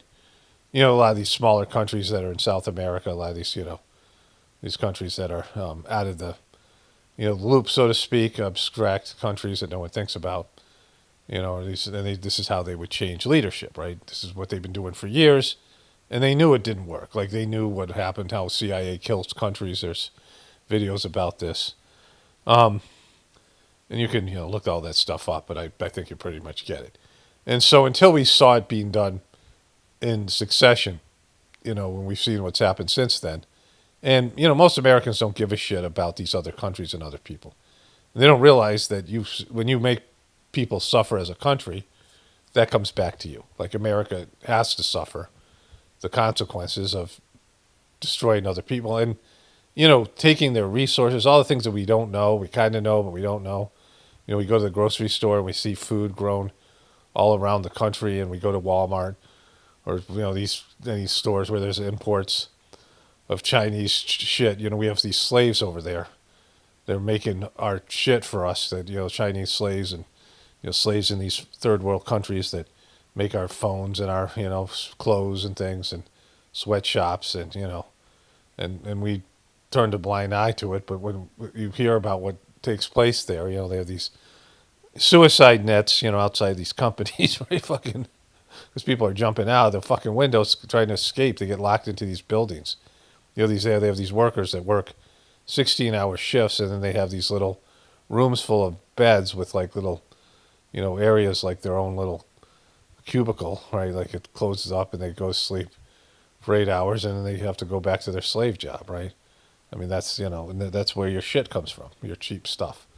And, that's not sustainable. And like the suffering, we're connected to their suffering, right? We're supporting their suffering in our government. We're the evil empire. So, all these things have to come back to us at some point, in terms of not just this lifestyle, but all of it, because it's, it isn't like we're, when these people think about how Americans are kind of nice and good and suburban people, and yeah, we're all good people. Yeah, well, like, where does your shit come from, right? So, there's these things that we don't know about, but we have seen this stuff happen with these wars. We've seen how it's cost American money, but we don't realize that evil shit has to be done to keep a system that should have collapsed years ago afloat, which I always say. So I don't blame these people like, other people do. I don't get into all that kind of stuff. But what I will say about it is that, he knew, like, he was able to campaign against it. He knew Americans were over this thing. He said over and over again, and he's doing it anyway. So you'd have to ask, aside from his being puppeted by Israel, like, everyone knows this is going to fucking end in failure. Like, there's no one who's, like, they don't even have a strategy for what to do with Iran afterwards. Like, after they've destroyed their government leadership, and they're not even going in there to occupy the place, so it's going to be fucking chaos. And again, it's 90 million people, and there's going to be lots of weapons laid around, missiles and fucking God knows what else. And there's going to be, who knows what's going to happen there. And it's horrible for the people, and, there's going to be chaos and disorder. And it's important part because they provide a lot of oil, and energy prices will go up, which will cause mass starvation. It's going to cause Americans to have inflation, but it's going to cause other countries to starve, right? When energy gets cut off, the energy market goes up to where fuel is so expensive that these countries and people can't afford it. And so they, or there's just shortages. And so, you're going to see like the effects of all this, right? We'll get to the energy thing in a second. And so this is where we're at as a fucking country right now. This guy completely played his base, right? And they're not willing to admit it. Like, they should just say, you fucked us. You were like, he stabbed them. Like, what he's done to you is way worse than any Democrat. If you're a MAGA person, what he's done to the MAGA base is worse than any liberal and Democrat has ever done to you. It's always the people that you look up to, your fallen leaders, your fallen gurus, right? The people that are supposed to, uphold something and be a step above, right? When they fail or they take advantage of you, and you turn out that they're a piece of shit. You put your trust in, you gave them your heart, and you're all that shit. So that's Trump. So when I said take my pills, I don't take pharmaceutical medication. It's supplements and tinctures, and I got a shit ton I don't know how to take. So here. I hope the Republicans lose the midterms this year. They need to.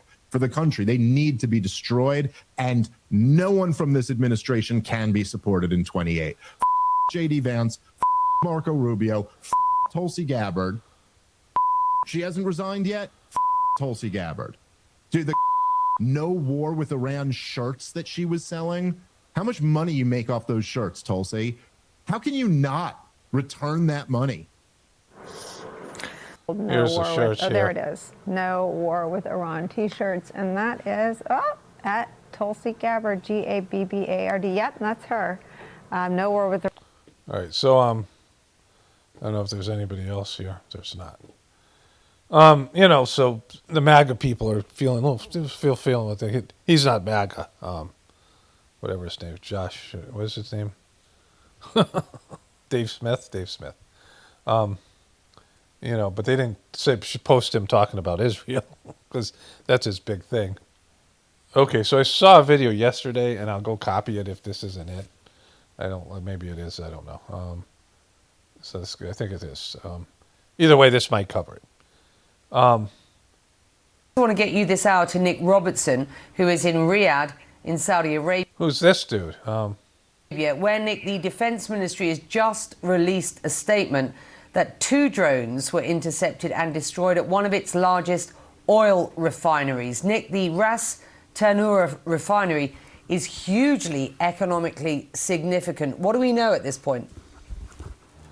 Okay, so they're going after energy, right? So they want what they want to do. Iran knows they can't win the war, but if they can go and create fucking, what if everything costs you triple? What if it's $20 for a loaf of bread because of this war? America they already know what's going on with America and Israel, and so America will turn on Israel, and there'll be that.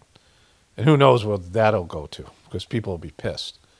And, a radicalized candidate who's, like anti-MAGA but not Democrat, whatever it is, like what kind of person, the process will shit out. But there's going to be a reckoning because of this, and they want to destroy everything. And I think they're being more successful than people are saying.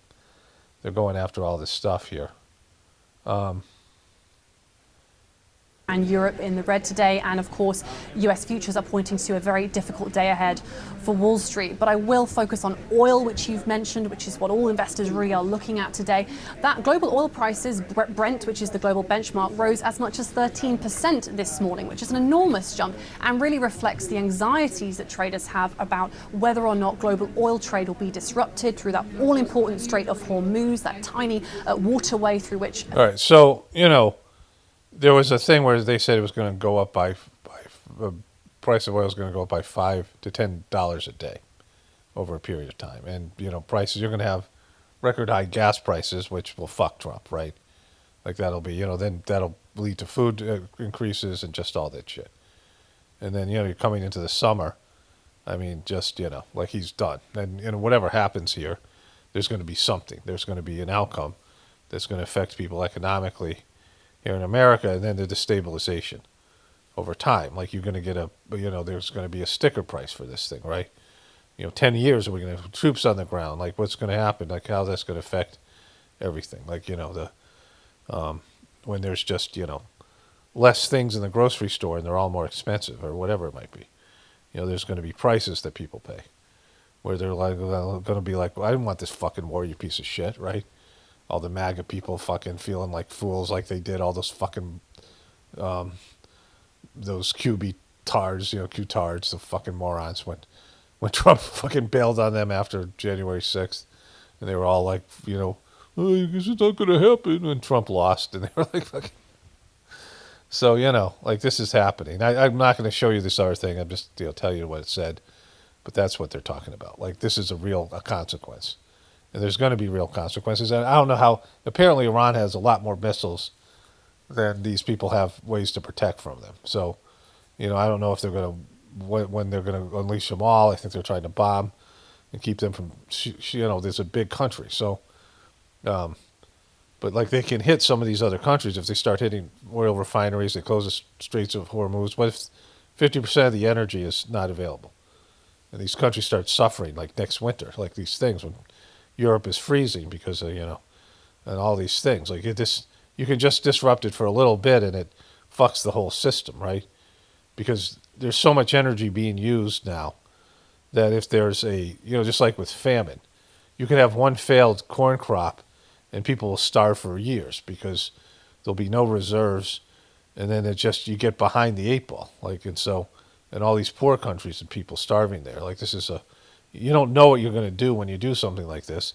And when you don't have a plan and you know it's going to end in disaster, because it always does, because we've got past experience of it, then, you're doing it for some other reason, right? Because this is going to destroy Trump's legacy. I mean, people are going to hate Trump. This is like this is his thing. This is the Trump bankruptcy, the Trump failure, the Trump, being a fucking demonic dictator, this kind of thing. This is a guy running this fucking thing. Remember this fucking moron? This operation is a clear, devastating, decisive mission. Destroy the missile threat, destroy the Navy, no nukes. Israel. Okay, no one thought he had nukes. No one's worried about the nukes. You're making it sound like every American was worried about Iranian nukes. Only the most diehard dumb fuck Trumpers who are, their whole, it's like they'll fall apart if they have to admit Trump's a piece of shit. Right? The people watching Fox News looking for anything to sell them on this, to believe that this is their guy. Those people who psychologically are so fragile that if they have to admit Trump's a piece of shit, they'll have a fucking existential crisis, right? They're so locked into this fucking thing that they can't fucking psychologically handle that Trump's a piece of shit, right? Like they can never fucking, that's just something that can't happen. And that's maybe 20% of the country at this point. But he's losing people. He's losing people over Epstein. He's losing, whatever. But you have to go a long way to try to sell yourself on this fucking thing. And, and people are talking. You got friends who are talking, and you got people who, were more right-wing than you are. They're saying, Trump's full of shit. And you're like, what are you talking about? This guy's always, he's got these unbelievably incompetent tools. I mean, the worst people in his administration. They're all like fucking clowns. They're all like fucking morons. They're just idiots. Has clear missions as well, for which we are grateful. Capable partners. As we've said since the beginning, capable partners are good partners. Are they good partners? What about incapable? Are they bad partners? Unlike so many of our traditional allies who wring their hands and clutch their pearls, hemming and hawing about the use of force. Okay, so did you not think that these guys were all going to come into play? Like Kristi Noem wasn't going to fucking be exposed when they pushed the Trumpian bullshit that, all these fucking morons, the Kash Patels, the damn Bonginos, the fucking Pete Hegseths, right? All the, all these fucking really, they're retarded, right? These guys are completely flawed.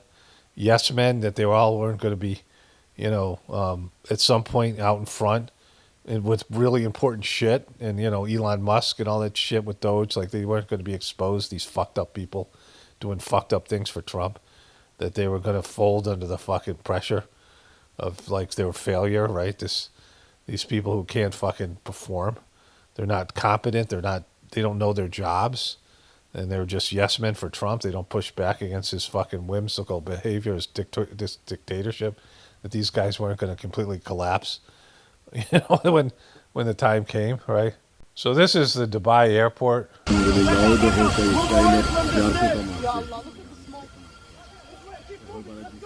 Okay, so they obviously hit a plane there. I've been to this airport. I flew through here. We went to India. These airports are beautiful. These airports, these international airports, they blow away anything we have here in America. These hubs, Qatar, Dubai, I don't know. I went through various, I went to these various airports and you can't believe. Like I went to one in Saudi Arabia, and it was like fucking 60 degrees, 55 degrees. They were burning so much air conditioning. It was like 120 degrees outside.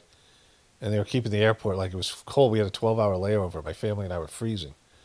We're like, why is it so fucking cold in this airport? Why are they using so much fucking energy? Because, of course, they have all this fucking oil money, right? But, this is the kind of stuff that's happening out there. We don't know. They won't report on what Iran's doing. Like, they won't come out and say what a disaster this is, right? Because, again, Iran doesn't have to win this war. They just have to cripple Americans' economy, like this, make this be the downfall of America, like just be like, that we're going to get our asses kicked, so let's take them down with us, like that. Certainly is going to be their, their attitude. And Trump doesn't care because he's willing to take down America than suffer the Epstein embarrassment or whatever else whatever they're using to motivate Trump to do this, whatever reason he's doing this. He does not care about how it affects future generations across the globe, how it affects the Iranian people, because he's a selfish prick. He is the worst. And these MAGA fucking morons, these dumb fucks, which I've been talking about forever, who think, and anybody, like, we're on the precipice of something bad happening. Like, like we're close to a collapse, right? If you look at what people are, I always talk about how people are a barometer of the collapse. It's the people that you have to look at. It's not the system. I mean, the system is a reflection of the people, and the people is a reflection of the system. When the people are going in the wrong direction, we're getting worse and worse with each generation. Weaker, more entitled. That's when your empire is collapsing. And so, it isn't like, they're talking about the end of the world. Both fucking Biden and, where Biden was running on, we're fighting for the soul of America.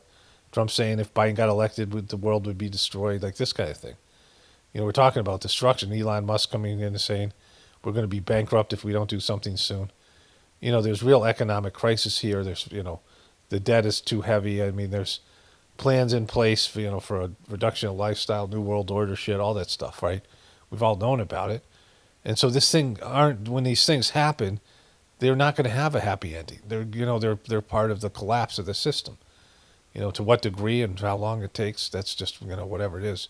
But some countries are going to suffer, just like with COVID. There's, I believe millions of kids starved during COVID when they shut down the world economy. Like, they won't even tell you. It was something like 50,000 kids a day were starving. Like, kids always starve when there's economic sanctions and things like that, right? And so this is where we're at. Like, this is not going to end well. Everyone kind of knows it's not going to end well. And so, like, it's just, this was the obvious fucking outcome to the Trump presidency and to the, the situation we now have. Brutal images from Israel show Iranian ballistic missiles destroying everything in their path. Iran showered Tel Aviv this morning with ballistic projectiles that Israel's air defense system cannot stop. The footage has been verified as genuine. I don't know if this is genuine or not. Like, this is on Twitter. Like, you could usually, this all things, everything looks kind of AI. But, so whatever, we'll see it at some point. The truth will have to come out. They're not going to report about Iranian success. That's not how they're going to do this. They just won't. The people that run the media are pro-Israel, and they're not going to show you this kind of stuff. They're not, if this is true. But there is, there's going to be damage. Iran is not, Iran is tougher than Iraq was, right? If they have to go to ground, they have, millions of soldiers. If they have to go to ground war, they have, 90 million people versus Israel's 10 million people. And so it's a monstrous country. Like, imagine them combing through the country trying to get all the insurgents and shit like they did with Iraq. So, it's going to be a much different fight. And, whatever's going to happen in that region, whatever else, these other countries, and, the destruction that's going to happen, they have, whatever backing they're going to get from Russia and China, this is a totally different. They have treaties and things with China and Russia. They are part of BRICS, all that kind of stuff. So, we'll see how this ends up playing out. Like, there's, either way, this is divinely inspired destruction, right? Like, America isn't blessed by God. Like, God doesn't give a shit about America, or any country or any government.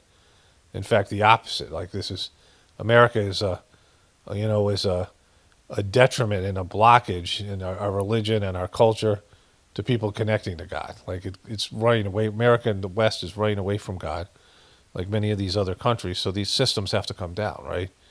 Things where people are running away from their soul's path and God eventually all come down. I mean, everything gets destroyed anyway, even the good systems. So what do you think the bad systems happen? So this is where we're at, right?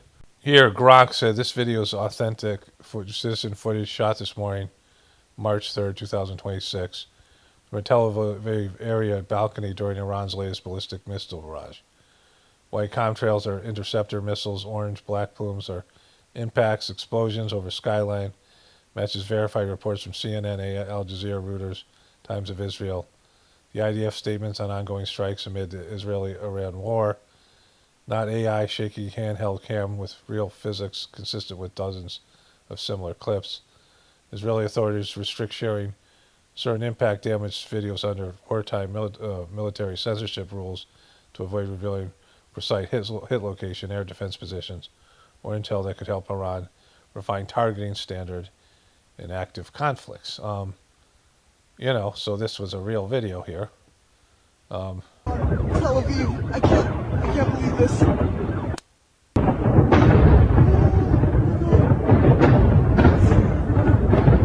at that, oh God. Tel Aviv, I can't believe this. What's going on, bro? Looks also like chemtrails. All right, so that's happening. Okay, so we're gonna get back to Clinton here in a moment, but so first it was I just started to scroll through Twitter, and that was the first thing there was that missile strike. I don't know why they're here. Oh, Donald, why haven't you attacked Iran yet? If you don't attack soon, I will release the Epstein files. Okay, BB, I'll do whatever you want. So, first there was that. You can't have a nuclear bomb. Radical Islamists can't have a nuclear bomb that they wield against the world. He gave them every single opportunity. Then we precisely took it away. You took it away? And even then, after that, they didn't have that. But we attacked them again anyways for no reason. They didn't come to the table with a willingness to give it away. Yeah. So, well, hear this. Yeah, so we attacked Iran because after we took... Yeah. I don't know who she is. Jessica Burbank. Fuck, right? Just fucking fuck. These are the first three videos. I just happened to scroll through Twitter. So, I mean, it's, you know, everyone knows this is a fucking disaster. Everyone knows this is going to end poorly. Because it has to, right? This wasn't, you know, this is not, these other things that they've done, I mean, there was more thought in them. There's more, you know, selling them to the American people. I mean, he didn't sell this at all to the American people.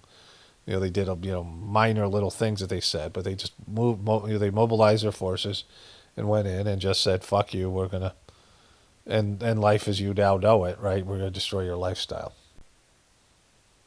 Okay, so this is down below. Look at him. Maybe he did have cancer. Looking skinny. Oh, fucking bitch. All right. You know, there are people that say, well, the Prime Minister of Israel dragged Donald Trump into it. And as somebody that's been friends with him over 30 years, nobody drags Donald Trump into anything. Okay, you know what? That's not a question, you fucking piece of shit. I mean, you've always been a piece of shit. You worthless piece of shit. Number one, but I want to get your reaction to that.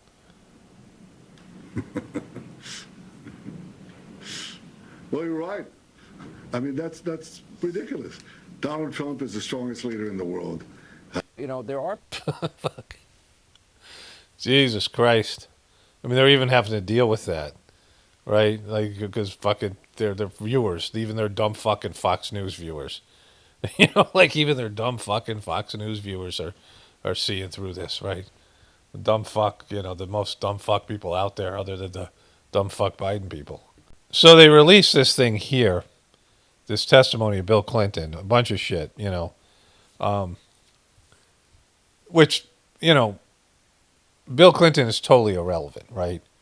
Like, there's no reason for him and Hillary to be humiliated and embarrassed this way. Not that I mind it, but this is a Trump thing. Like, Trump is the guy who was Epstein, right? Trump is the guy who's compromised because of the Epstein stuff. He was Jeffrey Epstein's best buddy. He had a stronger relationship than Bill Clinton did, right? And so, you know, Bill Clinton is totally guilty. I mean, this is the first question here. But this is always about Trump. Like, this shows you, you know, how bad they're doing to try to distract everybody from Trump. Thank you, Mr. President. Thank you for being here and for your time today. Thank you for your service. Thank you for your service. We have, as you know, in the files that were released, there were several photos, included you, and we have an exhibit here. That's just one of the photos. And Exhibit K, Minority Exhibit K. Yep. And we'll have that passed around. And what we're trying to get at Passed around? That's not the fucking... is some context for the public on whether you remember this photo and any details you may be able to provide us about it. So do you recall the details of this photo, or recall the photo being taken? No, I don't think I ever knew the photo was taken. Okay, and for those who can't see it, it's a photo of you in a hot tub. There's a person next to you here. Okay, let me show you the photos. Well, let him talk about... Do you remember where it was taken? Where was it taken? I'm almost sure that this taken, I think there's an adjacent photograph, which you probably have, that if people saw it, they would feel that someone was trying to con them showing this picture. But anyway. Okay, so I'll show you both photographs here. So this is Bill Clinton here, and this is an underage girl. And there's somebody else walking around here. I believe this is the other photo that they have, where he's in this pool. And I think he's in, this is the hot tub here, and this is an underage girl, and this might be Ghislaine Maxwell. But I'm not sure. But they're not blocking out her face. So I don't think we feel like we're being conned, right? We feel like Bill Clinton is with an underage girl in a hot tub. Like, that's what we're seeing here. Because, you know, if this box was removed and you saw it was like a teenage girl, you'd be like, well, that's not good. Because, you know, that meant these teenage girls were hanging out with fucking grown folk, right? Right? That they were hanging out with, let's do the Black Dynamite here. But until then, you need to shut the fuck up when grown folks is talking. So let's say you are hanging out, you go over to your friend's house, and your friend's having a pool party. You're a 50 plus, 60, 70-year-old man, right? And you're with your friend who's your age, and it's you and teenage girls and your friend, right? You would leave the party if you had any sort of moral compass. Because why are you hanging out with teenage girls? Like, who wants to hang out with teenagers, right? I mean, what fucking moral, who wants to have a conversation with teenagers, right? You know, like, you know, and again, in a like, you know, in an intimate kind of situation like this, if you're a professor and you're mentoring people and that's something like that, and there's, you know, a role where you're being a mentor and all, you know, like that's not totally something different. But on a social situation where you're hanging out and drinking, partying with teenage people, like drinking, doing drugs, whatever it is. I mean, you're a fucked up person if you're doing that. Your life has gone astray. And if you have a friend like that, you'd be like, what the fuck are you doing with your life, bro?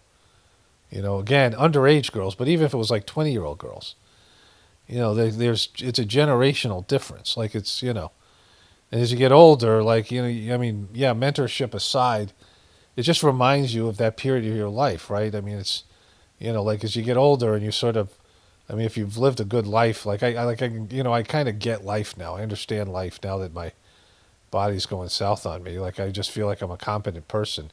Like, a lot of things that I had inside of me that were, you know, past lives things or whatever, like things that I knew, but they were like time released over a series of things. And, you know, going back to that time, you know, it's just, it's totally different. It's hard to relate to people.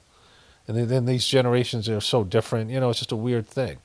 You don't socialize with fucking teenagers, right? You know, I mean, just, you can't even talk to your own kids. Like, how are you going to talk to, you know, like, and so if you're in a hot tub with a teenage girl and you're a fucking an ex-president, it's a, you know, it's incriminating. There's nothing you can say about it, right? Like him trying to say this thing. It's just silly. He's just this incriminating photo.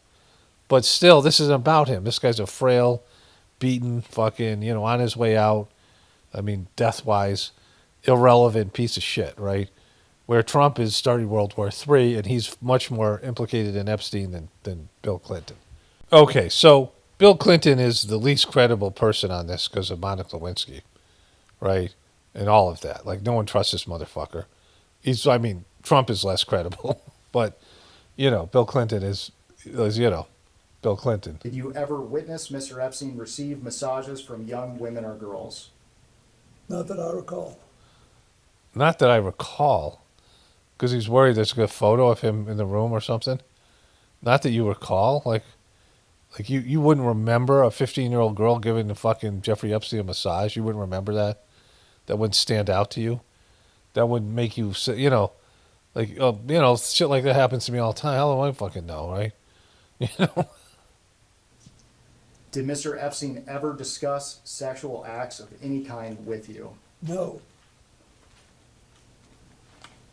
He's in defensive posture. Did you ever have any sexual contact with young women or girls in the presence of Epstein or Maxwell? No. Did you ever have sexual contact with any young woman or girl introduced to you by Epstein or Maxwell? No. Mr. President, with the benefit of hindsight, were there things you witnessed that could have suggested that Epstein was trafficking and sexually abusing young women and girls?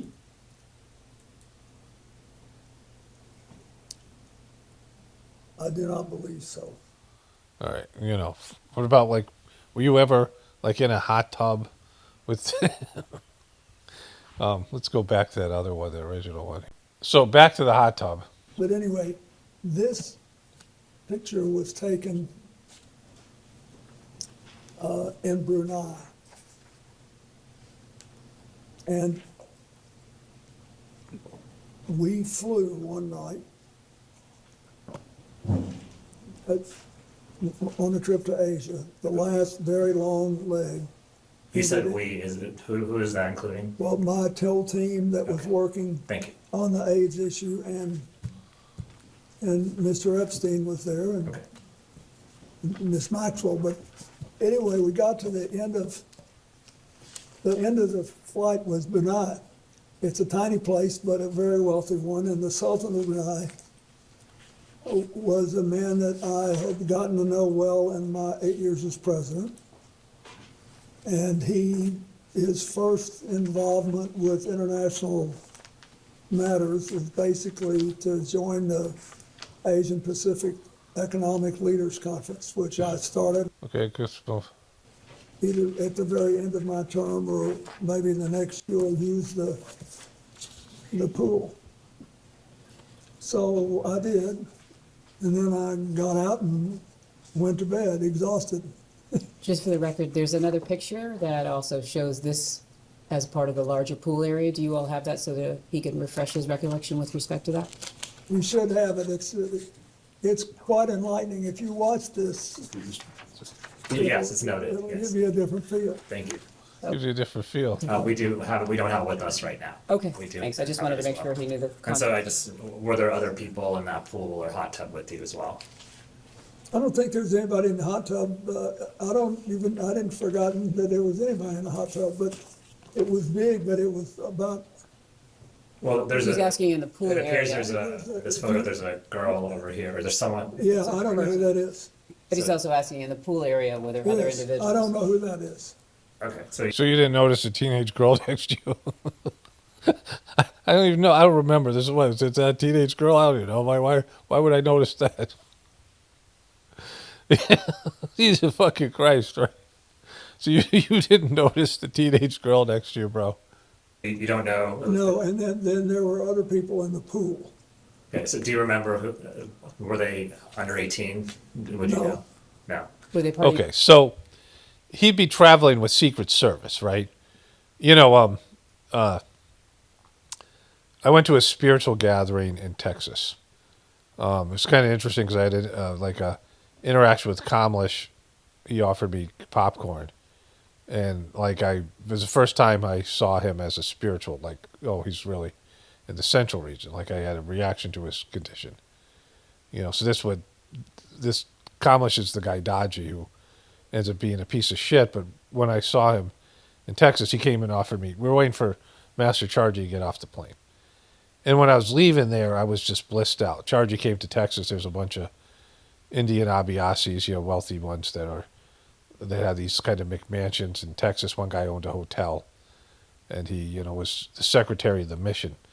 And they had this impromptu thing where Charlie just came to Texas. There was no gathering at the ashram. It was just at people's houses, and they rented this place. And it was one of my best, gatherings. Like, I jumped on a plane. I was in New Mexico at the time and went there. And when I was leaving, I was just blissed out. And I was in the back of the plane, and there was nobody sitting next to me. I think I had an aisle seat, but I just moved over to the window seat because there's no one there. And it was a short flight. And there were all these big guys on the plane, and they had those earpieces, and they were like talking into their sleeves. And I was just kind of noticing it, but I was like fucking just gone. Like when you go to these spiritual gatherings, it was just like you'd be in another state. Like I would just want to stare at the wall, like totally not thinking about what's going on around me. And some guy walks up to me, and I'm not even paying attention, and he says, nice to meet you. And I look up, it's Jimmy Carter, right? And I look around, and there's like fucking 15, there's like me, 5 people, and 15 Secret Service. He's flying some Southwest flight from fucking Texas to Albuquerque. And he shakes my hand, and my mom always loved Jimmy Carter. That was her favorite president. She was bummed by the way he got, treated, whatever. And so he seemed like a nice guy, whatever. I mean, and then I'm like, things like that happened all the time at gatherings, like weird shit like that. People would run into famous people, or something would happen afterwards. But, Jimmy Carter was old, and he was, Jimmy Carter. So this is in 2000, I want to say, no, it was probably 1996, 1997. And so this is, Jimmy Carter. I mean, this is, Bill Clinton's gone. I mean, this is like years after all these people are, whoever president was, George W. Bush is coming in. And so they traveled. Like, couldn't believe the amount of Secret Service that were on the plane. Like, there was like 9 guys, maybe, that I could see. Like, I was just like, oh my God. So like, I snapped out of my, like, whatever. I was looking around like, holy shit, like there's a president on the plane. And so Bill Clinton's going to these foreign countries. He would have had a Secret Service detail. They're not going to let just anybody in the fucking pool with them. The person has to be screened, right? Like, there just happened to be some 15-year-old girls there in fucking wherever he is, some country. And Jeffrey Epstein and Ghislaine Maxwell. Just weird how that fucking shit kept on happening. Like, there's 15-year-old girls everywhere, right? Underage girls everywhere. And so, and he had them on the Lewinsky thing. So, he has no credibility. But as much as he sucks, it's like 5% to 95% about Trump. Like, this should be 95% media coverage of Trump and Trump being questioned and all the documents of Trump being, this should all be about Trump. Trump's the one who's right now fucking conducting an illegal and just self-destructive and immoral war on the behalf of another foreign country as he's puppeted in whatever, bullshit that they got on him, right? All right, so there's that. Okay, so this is a screenshot from my phone this morning. Representative Nancy Mace, who was one of the people that went against Trump on the Epstein files, is under investigation by the Health Ethics Committee for allegedly attempting to profit off a congressional program intended to defray housing costs from lawmakers, D.C. residents, a claim she has denied. I'm not saying she did it or didn't do it, but it's within reason that she did do it. Why today? Like, this is Trump going after all of his enemies, right? Like, all these people, like anybody who went against him. And this is the House. That guy fucking Johnson, that Mike Johnson piece of shit, right? That fucking, another closeted gay fucking, going after somebody that went against Trump when Trump is just, he's gone full dictator. Like, this is where the Republicans should be against him, and Fox News, everyone should be standing up to this, right? Like, he was literally fucking going full dictator and just doing something the American people clearly don't want. I mean, just all these people who have political careers, they're all tied to this fucking anchor. This guy's sinking like a fucking stone. I mean, Trump is destroying himself and the Republican Party and everybody with him. Like, this thing's going to fucking implode. to start off the war with 20% endorsement of it, and a mild 20%, just trusting in Trump, like it's going to work out. Like, you guys always bragging about how great he's doing, and then when the fucking consequences start hitting people, and people see how it's affecting them personally, a war they didn't want, for a guy who promised not to do these kind of things, and then all the other things like the Epstein stuff's going to come, all that shit, right? When the fucking the Titanic fucking starts sinking, right? It's all going to come out, and Trump's going to be like this, nightmare of a like a villain, like fucking the scapegoat for this thing, and everybody that supported him is going down with him, right? There's no fucking, this is going to be, there's not going to be America left by then, but like, whatever. So, for them to go after this person or any of these people, Bill Clinton and the rest of it, when Trump is this he's that guy, right? He's that guy.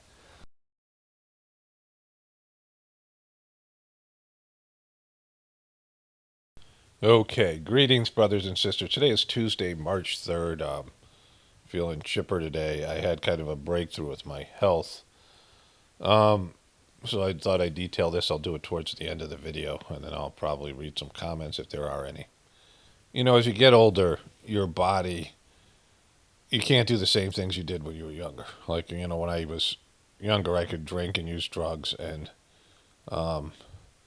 eat fast food and eat shitty foods, and I'd play 3 hours of basketball, 2 hours, whatever it was, get good cardiovascular workout and sweat everything out and be fine, right? So, I had like a period of time where I had to take where I, that wasn't the case. Like, I realized, that I was breaking down because of my, decadent college lifestyle. And so I had to, take some interest in my health. And then I got, in my 30s, and I realized that, I couldn't do the things I used to do. Like, when I'd play sports, it would take me a day to recover. I'd be sore the next day, that kind of thing. I realized, that I stopped drinking and partying anyway, just without, because it sucked. I didn't really like doing it. And, there was things that I did to adjust my diet a little bit, whatever. And so, there was that. And, through my 30s, I started, like my late 40s, late 30s, I started to gain weight, and I learned to, deal with that, right? So, and after COVID, I had to really invest in take an interest, take supplements, and, develop exercise programs and things for myself, whatever it might be. Because, you're trying to retain what you have, because you're losing your body's, it's not your lifestyle anymore. It's you're getting old or whatever, and your body's not it's not efficient. And so, I've worked on trying to figure out, different supplements, different things I could do, whatever it might be. I live a fairly healthy lifestyle, but I like to lose some weight because it's just, I'm carrying extra weight that I don't need. It's just hard on your joints and bones and, organs and whatever it is. And, then this heart thing happened where my heart raced to 250 beats a minute. It's happened 3 times. The third time wasn't as bad. And I was trying to look for what was the reason. Like, why would all of a sudden this come out of nowhere? Like, there's no heart issues in my family. There's nothing like this. And it's really not a heart issue. It's a nervous system issue. It's, the heart isn't malfunctioning. The signals that are going to my heart and telling my heart what to do are just malfunctioning. Why is that? And so there's, a few things. I had some various ideas of things I'd seen before, videos and whatever it is. One of them was about how this woman interviewed a gastroenterologist. I don't know if that's saying that right, but, someone who works on the gut and the stomach. And he said that a lot of people post-COVID was having issues where their guts were swelling, and it was putting pressure on the heart. And that was causing the heart to do whatever. Like the gut would expand into the cavity region, put pressure on, your organs.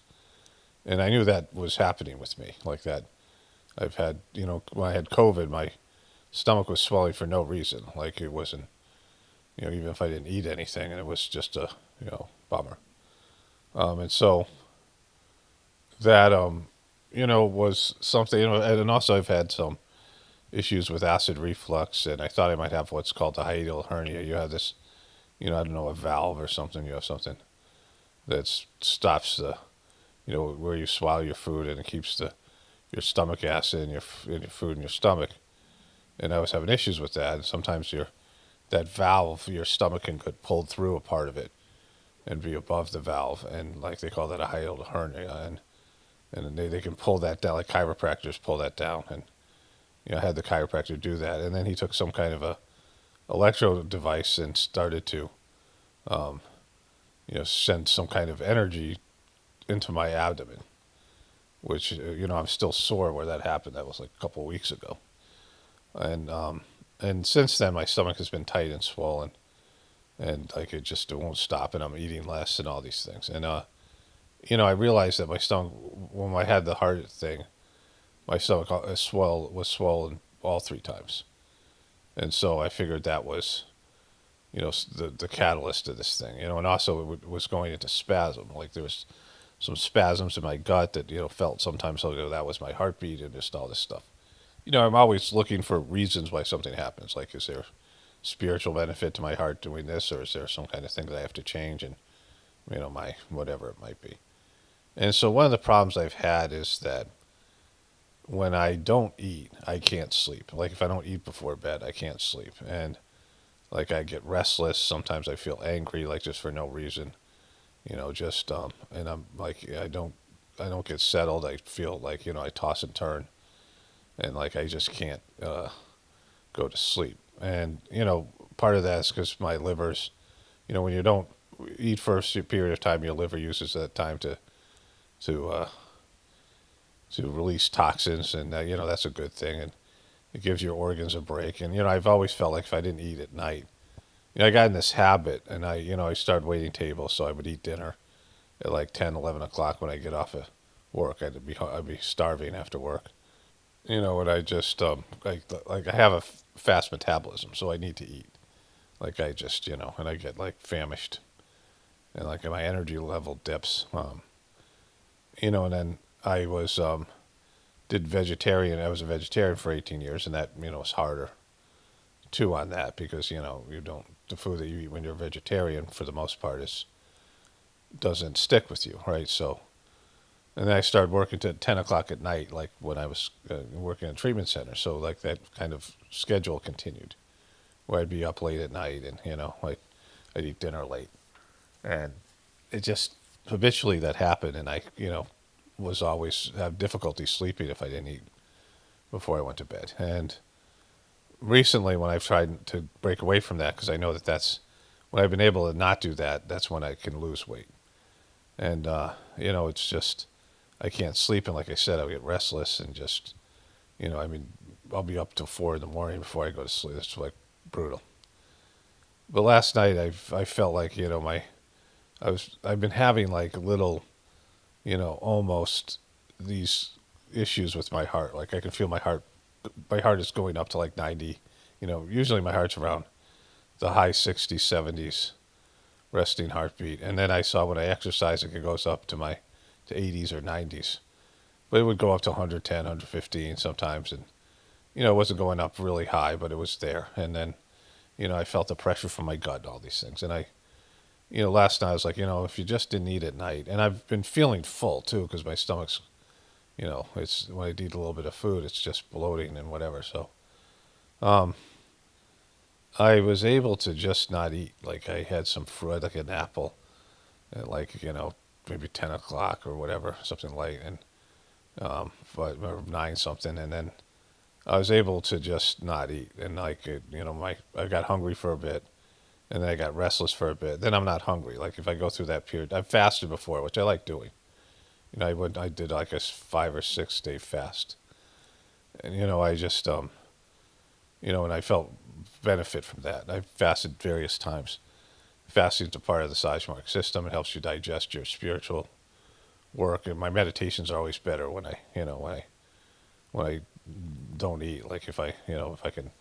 I mean, like as long as I'm not getting too weak or whatever it is. But anyways, it really worked, and I'm going to make a commitment to it. Like I had a wonderful night. I slept fine, and I feel great today. And there was no I feel like the just the pressure was off, and like I'm saying, detoxing. I took some activated charcoal. Again, I'm not recommending anything to anybody. I'm just talking about what I went through personally, which is something that helps absorb toxins.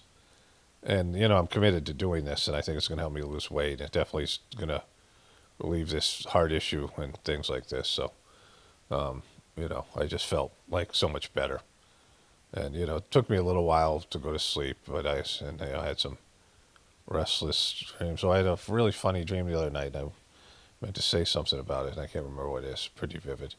But I feel like my meditations will be better, and I just don't need the food. Like I'm active, but I am not active like I was young, and I just I can give my body a break, like a 12-hour break where I'm not digesting food, and that'll be a good thing. All right, so that's where I'm at. People have been, whatever. I don't know, some concern is there for some people, so I just thought I would give an update. But I feel, I don't want to be checking my pulse all the time, and it's just it's exhausting the whole thing, and it's just I feel it's helped, but it's given me motivation. Like this is, if I can do something that gives my body a break and gives my system a break, and this whole thing, and if I could lose, I don't know, a certain amount of weight, 20, 30 pounds, whatever, maybe more, and just like just make it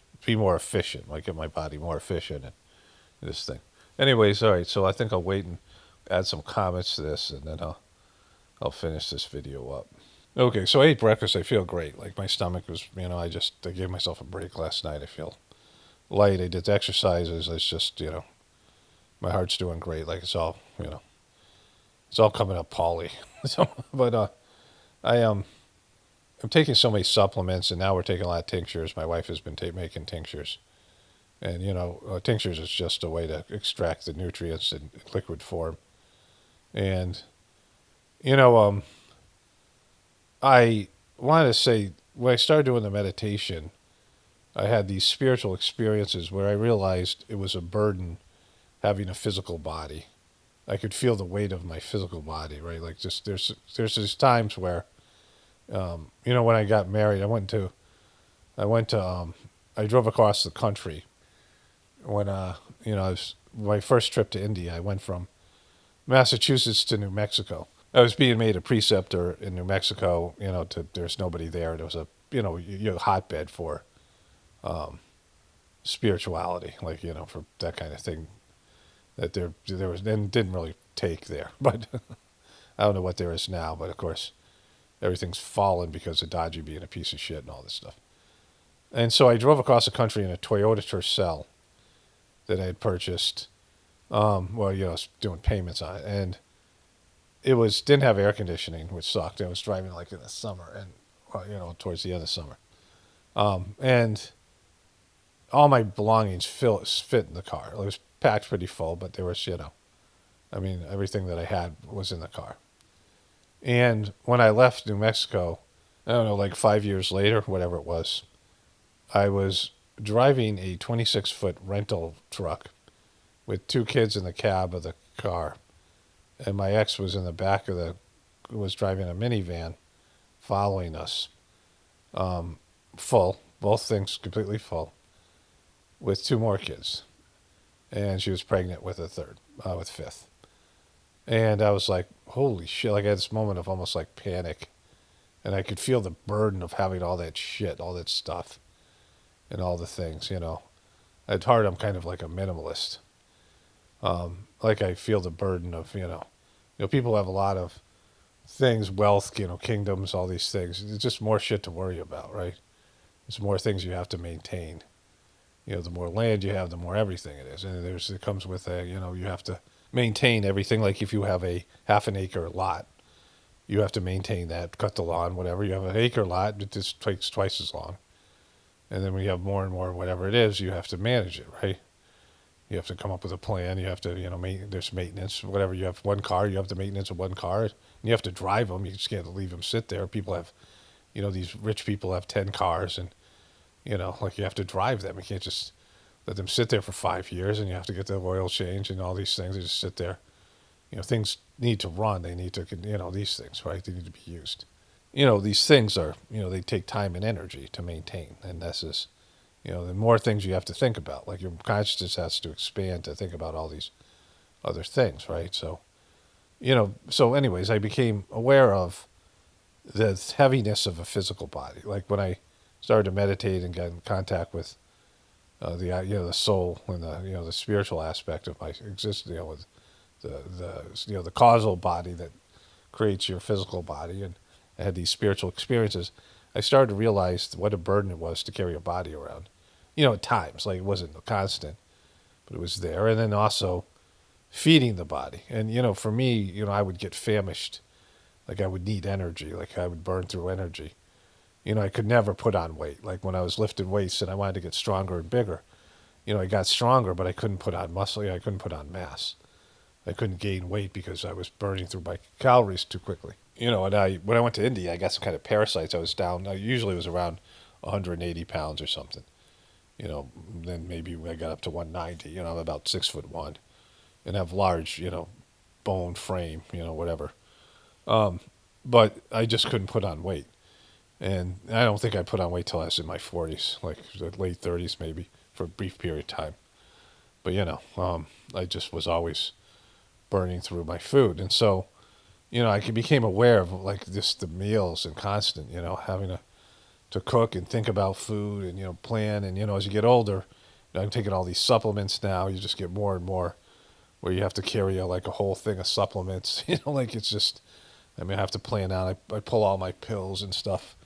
I wasn't taking any before COVID. Like I took nothing. And, I was aware we had some herbal tinctures. Like if I would get sick, I'd take some echinacea, some of these other things.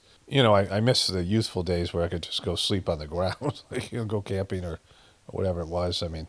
Now, like, my hips would be, you just need more and more. Like, I don't want to say just comforts, but things to maintain your, to prop you up as a person. Like you just can't, I have a more fixed routine and things like this, right? So, every once in a while I become aware of like just the maintenance of your physical body. As you get older, you put more and more time and energy into that for less results. Like, just to maintain your not as good body that you had, that you have now, you're putting so much time and effort into something that is, going south on you. Like, so it's just, and I'm not like, this is not a depressed thing. It's just the nature of the beast, the nature of our material life. All right, so I'll come back with some comments here in a bit, I think. Okay, so I don't have any negative comments. I think pretty much everybody's whatever. All the haters, whatever. I don't have any many haters here, and I wouldn't call them haters. Annoyed people, butthurt people, whatever. But I got a lot of spiritual things here. Well, first of all, here's one kind of bad comment. So I think this is about me. I was looking for a word like a, subjugate, I use the word subjugate, but I was looking for like a word subjugated or, some kind of word, some tense of subjugate, right? So I said, I don't know, whatever it is. Like I couldn't remember how to say the word the way I wanted it, right? It needed to be some, subjugating or something like that. So the person writes, subjugate means to bring people, a country, or group under control, typically by force, conquest, or domination, rendering them submissive, enslaved, derived from Latin, or bring under yoke. It implies total mastery and removal of freedom, often used historically in political context. When saying the word subjugate, you want a j right there in the middle, subjugate, right? So, or Jew, maybe. The person writes J-U. Yeah, I know what subjugate means. I'm kind of educated. I'm dyslexic, but I have a, pretty good grasp of the vocabulary. But anyways, I thought that was funny. Wasn't looking for that. And so this person writes, I'm done thinking humanity will ever get it or change. Everyone I start talking about this stuff still thinks this is a democracy versus Republicans or about Christianity or Christianity and coming of Jesus Christ. I'm done. I now have the outlook of George Carlin. I have no stake on the outcome. I'm just here to observe. That's kind of what I do here. But I would say, the proper motivation to change isn't being applied yet. when all the distractions are taken away and reality slaps you in the face, like this thing with my heart, when my heart went up to 250 beats a minute, it was fucking crazy. I mean, I could feel it pounding. And my normal, I have a low pulse rate of like 60 something, sometimes 50s, a resting, pulse rate. And so for it to go like, what is that, 5 times as fast as it's supposed to? When I'm kind of been worried about my heart, it's like crazy. And it lasted for like 45 fucking minutes. So it's a real motivational tool. I started to think about, I had to tell my wife, whatever I had to tell her about, just in case I'm going through this thing. And, just a disaster for, the whole situation. And, I didn't want to leave her alone in this, whatever, like, especially now with all the things going around. I have more work to do or whatever it is, right? But, death is a possibility when you feel something like that. And, I'm changing everything that I can, that I think I have to. I'm willing to take different supplements, and I'm changing my diet. We're eating salads. We've started eating salads for lunch instead of sandwiches, which is, or leftovers I sometimes will have. But, we're eating at least one salad a day. And I make good salads. I always like making salads. My wife loves salads. And, one of the first things I learned to make, I took a home ec class when I was in high school, and I learned to cook. I could make omelets, and I made apple fritters. That was like one thing I wanted to learn for some fucking crazy reason. But one of the things I made all the time for myself was salads. But, you get some bad health news and people will change a lot. Like people will, I was already exercising, doing things, and, I had to cut back a little bit for a while because of the, I didn't want to get my heart rate up and, I'm saying, like, if you have the proper motivation, you will do things, right? And I've had the proper motivation numerous times that's helped me change, like bad fucking things that happened to me in my life that motivated me to change personally and, remove things and work harder. And, I'm not kind of a slacker, but, I've had things motivate me. And I think, most of you maybe have had that in your life at some point. And if you haven't, you've seen other people. And so right now we don't have the motivation yet. And we'll see what people do when the motivation's there. Because that's not a guarantee, but, at least there'll be an opportunity. I stumbled on your channel recently. I know you I don't know you, but you seem to be the kind of guy I would love to have a beer with. So that wasn't the comment I was going to read, but there's one below it. I don't drink beer, but whatever. It's a nice sentiment. Somebody once wrote, if I saw you, I'd give you a big hug. And I'm like, no, you wouldn't. Because I'm not a big hugger, at least to strangers. Anyways, but here's a comment I was going to read. Paul, do you have the actual physical book of Whispers of the Pride World? Any idea where to find a copy?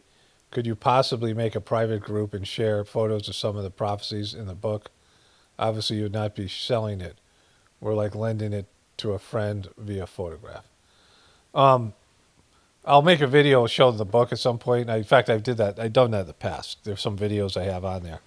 I'll show all the books, the 5 books. Dodgy printed a 6th one that sucks in terms of it's really big. It was hard to read. It was already in the pipeline. And he's, I guess, publishing new ones that are available on the Heartfulness thing. I don't know. Anything he does is just not the same, not trustworthy. But I didn't have the 2nd book because as a condition of the divorce, my ex wanted the 2nd book. And I found it on eBay, so I have the complete set. But it was like probably more expensive than, it was probably doubled in price. And, people die and they sell, but there's some limited copies of them. And so they're hard to come by.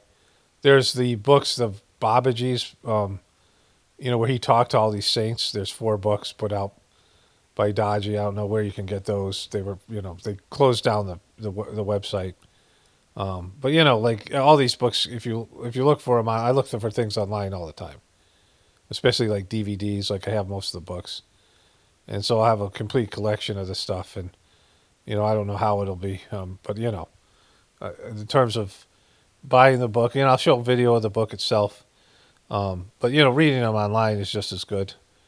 Like it's the connection to the spirit of the things. And there's an archive of, the Whisper a Day. There's a thing called the Whisper a Day where they publish a Whispers of the Bright World Message. I read those all the time. Sometimes people send them to me. And so there's one whisper every day. They recently released some of the prophecies. And then I'll read, I'll go through my whole prophecy folder. Like I have a folder of like all these types of things and I'll read through them. But I mean, the general sense of it is like, there's some specific things.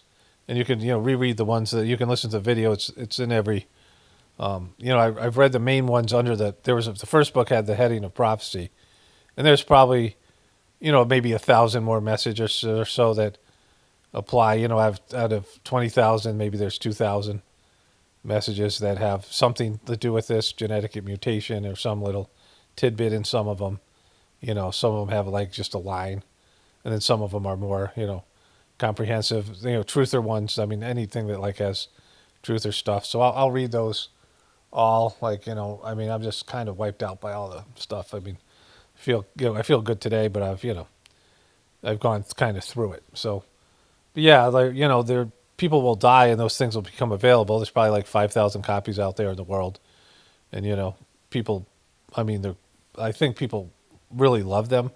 And some people don't. Like some people like quit over them. So they might have bought it and quit. And then they're, they might end up in used bookstores. Who knows where they'll be. So, but there's 5 major books that Chargy published. Then there's a 6th book by Daji. And then there's 4 books of when Babaji was intercommuning with other people. And this is excerpts of his diary where he talks to Jesus and Krishna and, certainly Lalaji and all these people. Like he intercommuned quite often and then wrote about it in his diary. So there's 4 books documenting that, excerpts out of his diary. So there's quite a number of these things out there. But the first 2 books were leather bound, and the first one was $250. I think the second one was $200. And then they started to make nice books, but they were like $50. They were on nicer paper and, definitely higher level books, but they're smaller, shorter, and not as, not leather bound. So, but I've read all the books, I think more than once. When they first came out, I mean, there's so much there. Of course, now so many years have gone by. It's just like with everything else. It's like reality is set in. Somebody wrote, for the past few mornings, I've been waking up having pounding in my heart, palpitations. No clue why, but it's interesting you're also experiencing it. Yeah, I was wondering if other people were having this too. Like I said, I feel great today, and I did some exercise, and like we're gonna have salad for lunch, and I had I just feel better. Like I'm gonna eat more lightly, and I've always eaten fast, so I'm gonna change the way I do things. I'm just gonna chew my food and take my time with it, and just eat less, and hopefully and gonna exercise. It's gonna get nice out, and I think there'll be a change here. And my heart is. I was working on this thing about having a young heart. Like if you don't exercise, I've always walked, but as you get older, you don't get your heart rate up as much, and your heart becomes like an old heart. And I saw this video by this young woman who talked about what you need to do, exercising like 7 minutes, getting your heart rate up at least 7 minutes every day for a couple of months, and your heart will become young again, like you're exercising this muscle. So I'd been doing that for about 6 months. I've been taking the cold baths. I've been working on getting my nitrous oxide up. I got 50-degree well water that comes into our, so I just, it's colder. Maybe it's a little bit warm in the summer, but it's 50 degrees in the winter. And so, I do that for a couple minutes, 3-4 minutes every day, depending on the day and, these things. Anyways, so like, I don't know. Like, I don't know what's happening. If it's happened to lots of people, then there's something there. Who knows? They could be doing fucking electromagnetic shit out there. The 6G. I mean, who knows the fuck's, You said countless great things over the years. One of them, near and dear to me, is all the time people have apocalypse, losing loved ones, losing homes, families, fatal diseases. It's one of those remarks that helps navigate to feeling the realness of what's going on in the world from all the imaginary fear-based BS our minds try to distract us with. ever grateful you're in our Apocalypse PhD program this incarnation. I want to comment on that again because, we all go through a personal apocalypse where we have a really bad day. You get diagnosed with cancer. I mean, you have your things that slap you in the face, and and sometimes they're near disasters, sometimes they're warning signs, sometimes they're, like your life is never going to be the same. It's going to be worse, at least physically, right? And so, everyone's going to have some tragedy and some difficulties, or you have a loveless life. You either love people and you have connections with people, or you're lonely and miserable your whole fucking life and you don't give a shit about anything or anybody else. But either way, you're fucked. Like, if you love and you have good people and you have good things in your life, those things inevitably get taken away. Like nothing lasts.